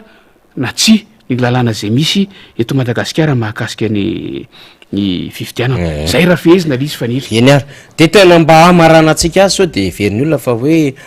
inona ary zavatra resantsika de vakitsika mihitsy le texte teo zany mba hampatonga saina andrehetra hoe ity no lalàna amresaka de ohatrany matahotra n'ity soratra ity le fitondram-panjakana ity ny lalàna zany eo anatin'le loi organique de 18/009 de eo ambany le izy a article 2 le izy alinéa 5 de mazava be mihitsy ny resahany ao izy izy conformément ozy izy aux dispositions de l'article 2 alinéa 5 io article 5 le ambony zany le ambony ka article 2 le ambony satria mbola misy huitreo takony conformément aux aux dispositions de l'article 46 alinéa 2 de la Constitution, le président de la République en exercice qui se porte candidat à l'élection présidentielle démissionne de son poste 60 jours avant la date du scrutin présidentiel. Zay mifanaraka tsara amin'ny lalam-pandroenana andiny fahenina amby efapolo andalana faharoa ny filoham-pirenena Pernas zay candidat dia tsy maintsy mametra-pialana amin'ny andraikiny 80 andro mialohan'ny daty anatanterahana ny fifidianana. Ito zao de efa mampikorapaka andrareo député Mambrabendrina nefa texte io de sao de mbola isy tady indray ny interprétation ty misy cas de force majeure na tsy voatery ndray arakaraka le gouverneur de nitazoma atao amin'ny ACC sy le organe institutionnel sy le pacte de responsabilité sy le hoe azo raisina fa tsy mitombona everitsika fa mazava tsara iny faharoa le teo ihany faly vakitsika indray ty ambany ty zay manko ny tenentsika teo misy dika nzatra andresantsika teto article 5 mbola ao anatiny le resaka fifidianana ihany ty resantsika ty conformément aux aux dispositions de l'article 47 alinéa 4 de la Constitution, élection du président de la République est reportée à une nouvelle date dans les conditions et selon les modalités définies par rasoloha any avy zany sa tsy any tsy any aka tsy any aloha etsy ambony le izy faly io ambony lasa article 4 ka zay ny everika diso ty le izy après consultation du projet de calendrier électoral présenté par la Commission électorale nationale indépendante, le décret de convocation des électeurs est pris en conseil de gouvernement 90 jours au moins avant la date du premier tour de scrutin est porté aux izy à la connaissance des électeurs par tous les moyens, notamment par voie radiodiffusée et télévisée. Aoarina ny fijerevana manokana ny volavolana tety andro atolotry ny seni ny fandraisana didimpanjakana fiaikenany mpifidy satria tsy maintsy isy ny convocation des électeurs dia raisiny eo amin'ny filakevitry ny gouvernement 90 andro farafahakeliny mialohany daty anatanterahana ny fiodina voalohany ny fifidianana ary ampahafantarina ho amin'ny fidy amin'ny alalan'ny onjam-peo-pirenena na fahitalavitra izany onjam-peo na fahitalavitra zany mazava tsara zany le 60 jours resahantsika teo sy le 90 jours resahantsika ty ka engany tsy hanao fikafiky reto olo reto satria raha maka an'le daty mpifidianana tsy maintsy misy le convocation des électeurs zay le tiatsika teneny mbolo lava zany araky ny lalàna ny materiel ny fanomanana mbola betsaka ny tokony atao indrindrandrindra am'ty resaka hoe mety tsy havita communal tsika de tokony diniany zany zay ny antony anaratsika hoe mandromandro manandrara le senisy le fanjakana fa fatatsika ihany le ady akafetsena amin'inona raha iny de akatsika ngamba ny député Mamyrabendrina fa misy vaovao kely fotsiny manaitra zany a midikodina eny a de amaraparanatsika am'ty fiaona ty satria tam'ty herinandro ty député Mamyrabendrina tsy nitsahatra ny resaka izahay teto ny resaka groupe Wagner satria be loatra ny resaka momba azy ty ny amin'ny existence ny eto Madagasikara rehefa mivakina teto nazavainy ateto hoe inona marina mo ny ataony ty groupe Wagner eto Madagasikara ty efa namoaka tsika nisy fotoana namoaka andre mandeha zay ny document zay navoakany zareo Amerikana mikasika andreo fitsabany Rosiana ka miara-manonjy MBS Radio Mada de efa mahafantatra n'le sujet Wagner zany dia no azavaintsika teto daholo zany aiza mifalitra esany izy ireo inony izy ireo de fantatsika fa resaka mercenariat sy opération clandestine zany no ataondreo a groupe Wagner reo ary ny fampiasam-bola miketrika makany minina aka an'lay arena amin'ny arena kibony tany tena ketrehan'izy ireo de mampitodika ny fitondrana any Rosia miaraka amin'ilay groupe Wagner mazava ho azy manao an'izay resaka mercenariat zay ny mpanarako ny MBS Radio Mada de mahafantatra satria manazava an'izany zay fa tam'ty androany ity député Mamyrabendrina de nisy lahatsoratra an-gazety nivoaka zany de io izy lahatsoratra zay tamin'ny gazety mpiseho isan'andro de Pascal Boniface zay azo lazaina fa manampahaizana frantsay ity manampahaizana frantsay ity de malala ny politika aty Afrika ary anisan'ny olona eno teny ngeza be mihitsy ao Frantsa ao satria anisan'ny mpitety any Afrika za tsy miteny hoe France Afrika samy hafa manko zany zavatra tiako resany zany fa manampahaizana momba géopolitika ary indrindrandrindra aty Afrika de rehefa mivampitona mafapana dia manao iraka ary miaino any Pascal Boniface ny fitondram-panjakana frantsay miaino amin'ny Pascal Boniface ny hampahany am'ireo vondrona iraisam-pirenena zany mba ahafahana mahafantatra ny situation anatina firenena anankiray indrindrandrindra izy iroso amin'ny fifidianana fa zao nambara ny Pascal Boniface tao anatin'ny interview zay exclusif na gazety mpiseho isan'andro ray zany de hoe Madagascar ozy izy doit être consciente que les solutions du type Wagner ne sont pas des solutions pérennes tena tokony ho tonga sainy Madagascar fa mivahaolana amin'ny endriny Wagner zany hoe miaraka amin'ny Wagner zay nge iteniteneniny hoe les solutions du type Wagner ne sont pas des solutions pérennes de inona les solutions type Wagner de betsaka izy any betsaka izy any satria efa tafiditra any amin'ny sehatry ny arena kibony tany any amin'ny fibaikona olona samy hafa manana influence politique anaty fanjakana le Wagner mametrapetraka amin'ny paikady ara-politika ara-tafika any ambadimbadika any araky ny fahazona ny loharambavao samy hafa tam'ty herinandro ty dia nisy ny fiaona débat d'idée mihitsiny neto Pascal Boniface zay nanazavana ny zava-misy tsika zany tokony mamaky tsara am'ty artikla ty le sary anankiray fala fa nisy ny débat d'idée zay nataony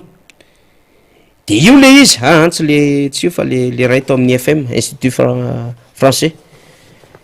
eto amin'ny FM le izy fa tao anatin'izay de miresahan tsara mihitsiny ny tena tokony ho fijoroany Madagasikara de io le izy misy débat d'idée les grandes mutations géopolitiques de Pascal Boniface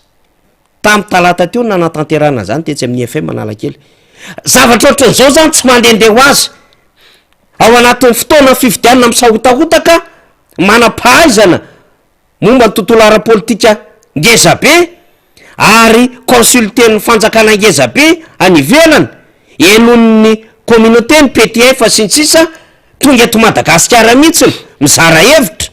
ary tonga de manao ataky an'le Wagner hatramin'le safidy Madagasikara ny safidy any Russie nareo problema nareo zany fa zay de miaraka amin'ny Ukraine ngeza be zany eto Madagasikara reny olo reny de zay zany ny tokony anarahantsika tsara hoe fa maninona no misy efa misoroka sady hoe tsy solution anareo ny type Wagner de tokony ampatonga sainandretra zany ary tokony ampiakatra kely ihany nivaon'ny adevitra politika député Mamabinina satria tsy isika tia marery zany na ny RMD marery no mivaky loha am'ty raharam-pireneny ty fa tonga eto ihany keo ny vahiny zay a manao mise en garde ny situation eto Madagasikara na mampitandrina député Mamabinina zay maha géopolitika azy faniry satria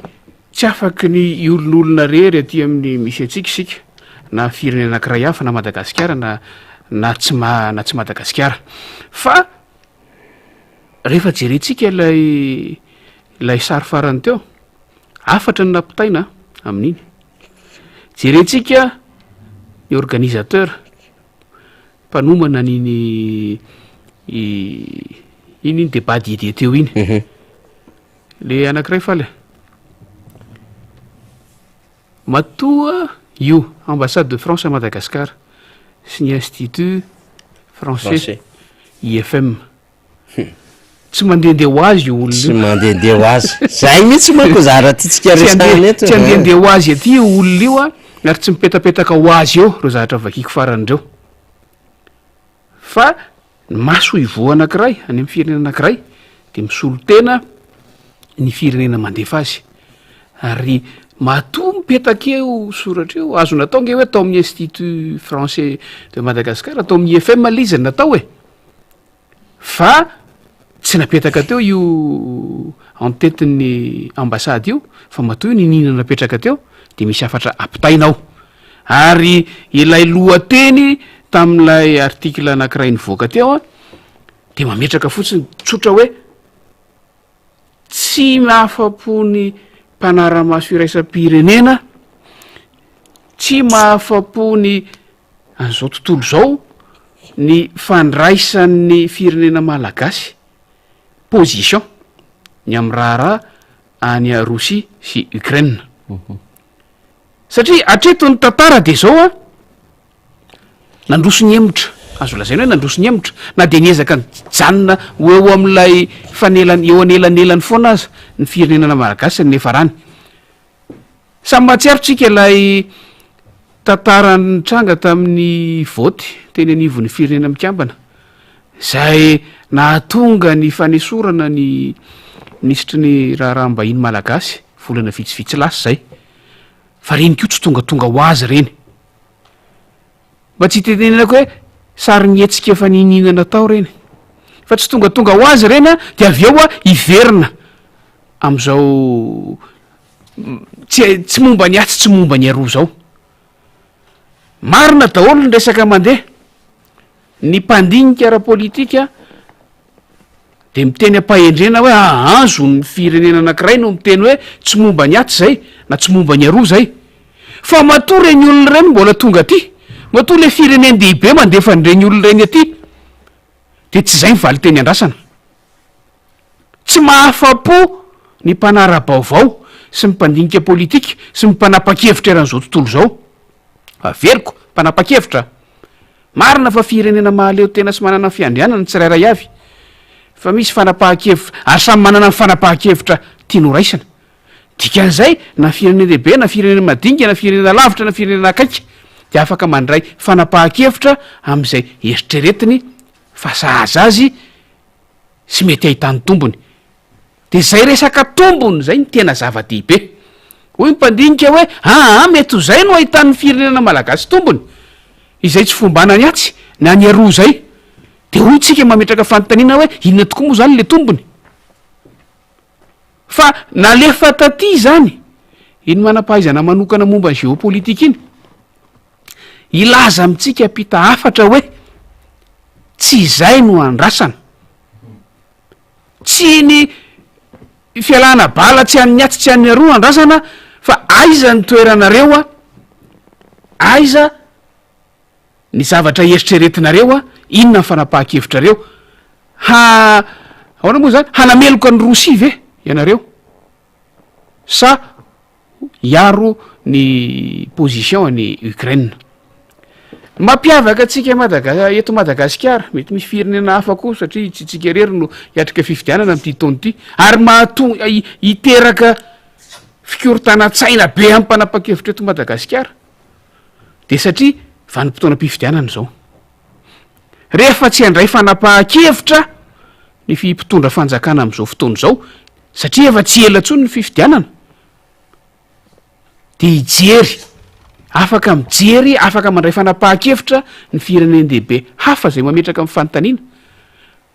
mba tsy tenenako hoe hidirigena na hitarihana ny fanapahan-kevitra ho raisy ny firenena anankiray de eo no mahatonga an'lay fisavoritahana faniry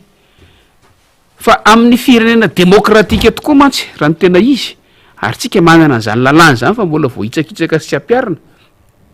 amin'ny firenena demokratika de tsy mipitondra ihany no mifampiresaka amin'ny mpiara-miombana antoka sy ny namana sy ny hafa fa na mimpanohitra aza ary tsy mipitondra sy mimpanohitra ihany fa ny atoko politika tsirairay avy a dia manana zo ary manana adidy sy andraikitra ifampiresaka amin'ny rehetrarehetra dia hitatsika fa ampitaina amin'ny rehetrarehetra zay afatra zay averiko akatoko ny fifidianantsika zao ary misy dikany matoa manery ankolaka izao tontolo zao ny amin'ny andraisan'ny Madagasikara fanapahan-kevitra entitra ny amin'ny raharahanady io tsy fantatritsika inge zay hitranga zay andraisan'ireo lehibe miatrika ady reo firenena lehibe miatrika ady reo andraisan'ny fanapahan-kevitra raha pitso sy raha afaka pitso afaka ray volana mety tenatenany fanomanana fifidianana eny fa zay le hoe samy hijery ny tombony tombotsoa ho azo ny tsirairay avy ny intéret ny tsirairay avy fa hatreto zany ny firenena malagasy de milaza amin'ny fomba ofisialy fa tsy amy tsisy azony tombony a na ny manohana ny Rosia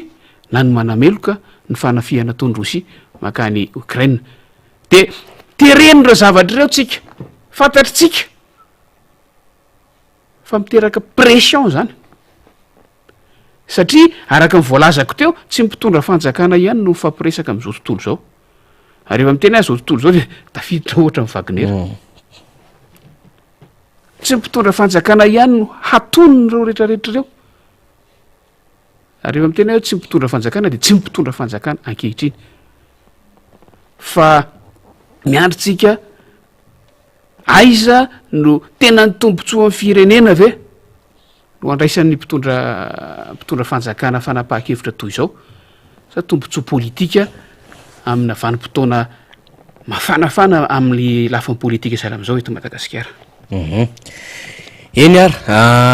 tena marana ny adevitra atsika député Mamira Berlin ny vaovao samy hafa ihany koa moa zany mirotsaka eny foana satria tamin'ity herinandro ity tsika tamin'ny herinandro ambony tena mamano kokoa hoe fanresaka momba ny vanille eto Madagasikara de tamin'ity herinandro ity tsika miresaka satria tapitra tamin'ny talata teo zany ny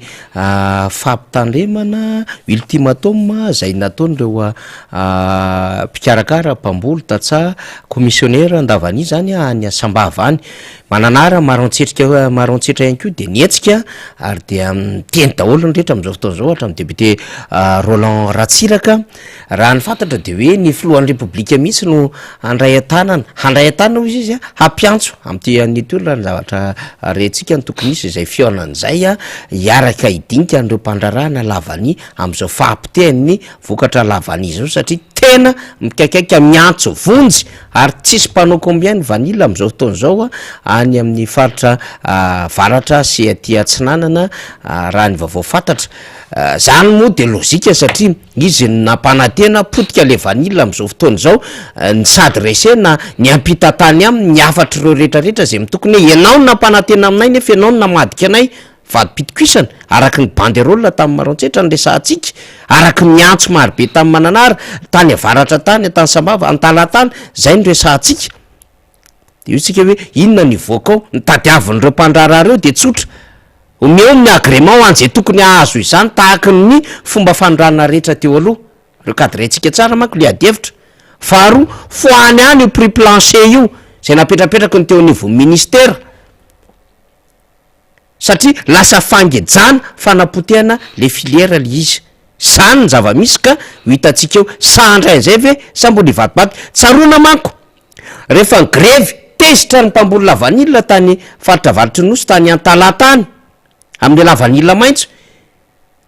dia nidina tany diafoloha fa rehefa nidina tany de milaza fa misy manao ampimamba misy manao atran'izao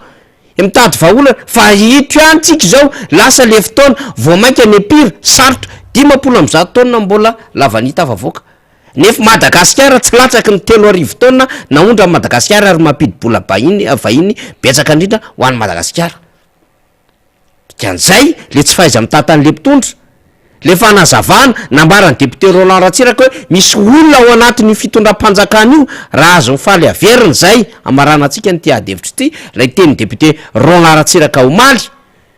mamotika an'izany filera zany de eo zany ambesantsika tsara ny amin'ny hoe tapitra ampitehanareo daholo ny rehetra jirama ny armade ny secrene ny FIFA manoro ny CNAPS ny ACM maro be chrome betsaka manana problema am'izao fotoan'izao tonga hatraty amin'ny filière ohatran'izao ny resaka vary moa zany de tsetsay manatantony importation na vary moratony de simba daholo ny fiarikareny le malagasy ka raha ao zay faly a de zay no amaranantsika azy alefa zay faneho-kevitry ny député Roland Ratsiraka zay de tena mamarina tanteraka zay sy député Mamirabenindrina rehefa aveo satria important tena zava-dehibe ty resaka fiarikarena lavanity satria miaino atsika am'izao fotoan'izao ny any sambava miaino atsika ny any antala miaino atsika ny any vohimara miaino atsika ny any andapa miaino atsika ambanja ambily be any deco anoso be elvillany miaino atsika ireo rehetrarehetra eo de antony mahatonga atsika hoe tsy maintsy resahana satria tolona imbona anyty de ho iteo fanapahan-kevitry le firoan'ny repoblika mbola atahotra ve andreo manodidina azy ka ambara an'ireo rehetrarehetra zay maneho hevitra fa misy mpandrara vavety manahirana am'ty raha ty sa tena hiverina any am'le fanapahan-kevitry taloha tena hitsinjo an'reto tatsareto ka hijery an'le avy telo eny sa fanapahan-kevitra famonona fotsiny ihany ho tahotra am'izay zavatra ivoaka satria rehefa manao ultimatum zany ny tatsakely de taitra le fitondram-panjakana de niantsy fivoriana aingana de nikropaka hatramin'ny filohan'ny repoblika da hoe notsika ny teny député Roland Ratsiraka tagnaty enimpolo taona sisy fanjakana nambojaly olona ohatrany ty fanjakana ty indrindrandrindra amin'io resaka lavania io ihany koa satria efa niteneniko tamin'ny volana jolay tagny sambava za nitetsy voemara sy ny sisy tamin'ny dianahy efa niteneniko hoe midogna mirindrina tsy zavatra ataony fanjakana ty tsapa zany zao fa tegna simba eo amin'ny 400 millions de dollars eo tokony vola miditra amitsika kanefa tsy tafiditra satria 150 tonnes monja ny lasa lafo loatra le prix imposeny fanjakana imposeny ministre io fa araky ny zavatra regniko filoam-pirenena tsy miimpose an'io fa ministre sy olona anankiray tsy tepitenenana agnariny zay ny olana de magnina simbagna ny fiainan'ny vahoaka malagasy avy amina intérêtn'olombitsy ary tsy vitan'izany fa tia misy facture nalefan'olona avy any velany misy lavani miaingava Tananarivo io Madagascar 101 Tananarivo zany adresse de $180 le kilo zany hoe misy mandefa ntsokitsoko zany lavania fa tsy mandeha officiel ary misy matoky za fa tsy maintsy olona akaiky fitondragna ihany mandefa ny lavania io de tsika zany teregna ty ambadika ty hoe tsy maintsy $250 nefa zareo mandefa antsokitsoko tsy azo ekegna zany ka mbola mampirisika anareo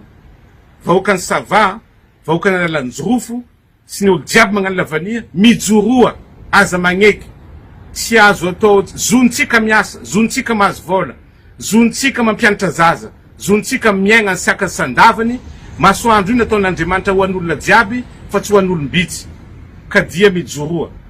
de mangataka amin'ny fitondram-panjakana za zay foano agny $250 le kilo io avlain'olona mividy am'izay mamety anazy am'izay faran'izay lafo zay vitany exportateur avay l'exportateur mamaritra am'izay tokony mamety anazy fa tsy trafikana rety laviny atao amboarina aketo ka misy fanapa-kevitra mety ho raisin'ny gouvernement amin'ny latsinainy de za miteny hoe raha ohatra ka mieritreritra mivahoaka malagasy izy fa tsy nitombotson'olombitsy de foagnany io $250 le kilo raha ohatra mieritreritra malagasy izy fa tsy ny olombitsy zay averitsika zany satria ao anatin'le revendication daholo mihetsika koa ny analanjorofo nge rehefa hoe analanjorofo zany rehevoatra analanjorofo zany Feneri-Vest eo akaiky amin'ny eo tsy lavitra azy eo asony rano vongo atao amin'ny sisiny ato andrefana ato Vavatenina loloany eo Sainte Maria atao amin'ny sisiny atenko misy ny Mananara sy Atsinana zany Mananara sy Marantsitra de hoy isika hoe tena mba itsinjoan'le vahoaka marina le fitondram-panjakana raha mbola mieritreritra fa na tiana na tsy tiana aloha zany efa dokotera aorin'ny fahafatesana ihany ny zava-misy satria efa tezitra ny vahoaka am'izao fotoana zao satria betsaka ny vola tsy niditra tamin'ty taona ty ary manahirana an'le izy miena le quantité rehefa aveo tsy tafavoaka le vokatra mianahana fotsiny eo miandro fotsiny eo tsisy paka atro mbola andeha mifampidiniana efa perta ho an'ny tatsa ho an'ny commissionnaire ho an'ny préparateur ho an'ny acheteur ho an'ny opérateur zany rehetrarehetra resantsika zany ka engy aneo isika le olona zay neverina fa nampanantena avy telo eny taminy efa taona lasa mba ahay andinika anao majy zay manko ny arasika miakatro prix analavany io tonga de afaka amin'ny prix plancher afaka aondrana lay anarivony taonina zay miandry am'izao fotoana zao zay nitady avitsika hoe tena isitsoka le izy ohatran'le teria mamasina hoe lasaka ny rivo tsara mo sy ny orana hainy ny manilika azy mainka fa resaka lavany ohatran'izao azo maîtrisena tsara de mihitsika zany fa tena hotsofony ty zavatra ty ilamy mandrara zay ara fa de mametraka ny veloma finaritra ho atsika mpanaraka ny fandarina miara-manonja de sorana ianko namanarina arabe mananjara ny député Mamy Rabendrina ny ara-dalana tamintsika teo ko avy nanambarany teo ny amin'ny hoe amoana ny ty daty ty faran'izay mainka satria mila izany ny mpisehatra politika rehetra mba tsy ho ady akafetsena ho tonga any aminakorotana ny izy ary nalefa atsika teo fa tonga eto an-tanindrazana ary manara-maso reo fireneny dehibe ny amin'ny fiatsika Madagasikara ary fampitandremana amin'ny resaka Wagner sy Rosiana zany dahoara misaotra betsaka misaotra mifaly ao ambadika eo niaraka ny lalaina makasitraka tompoko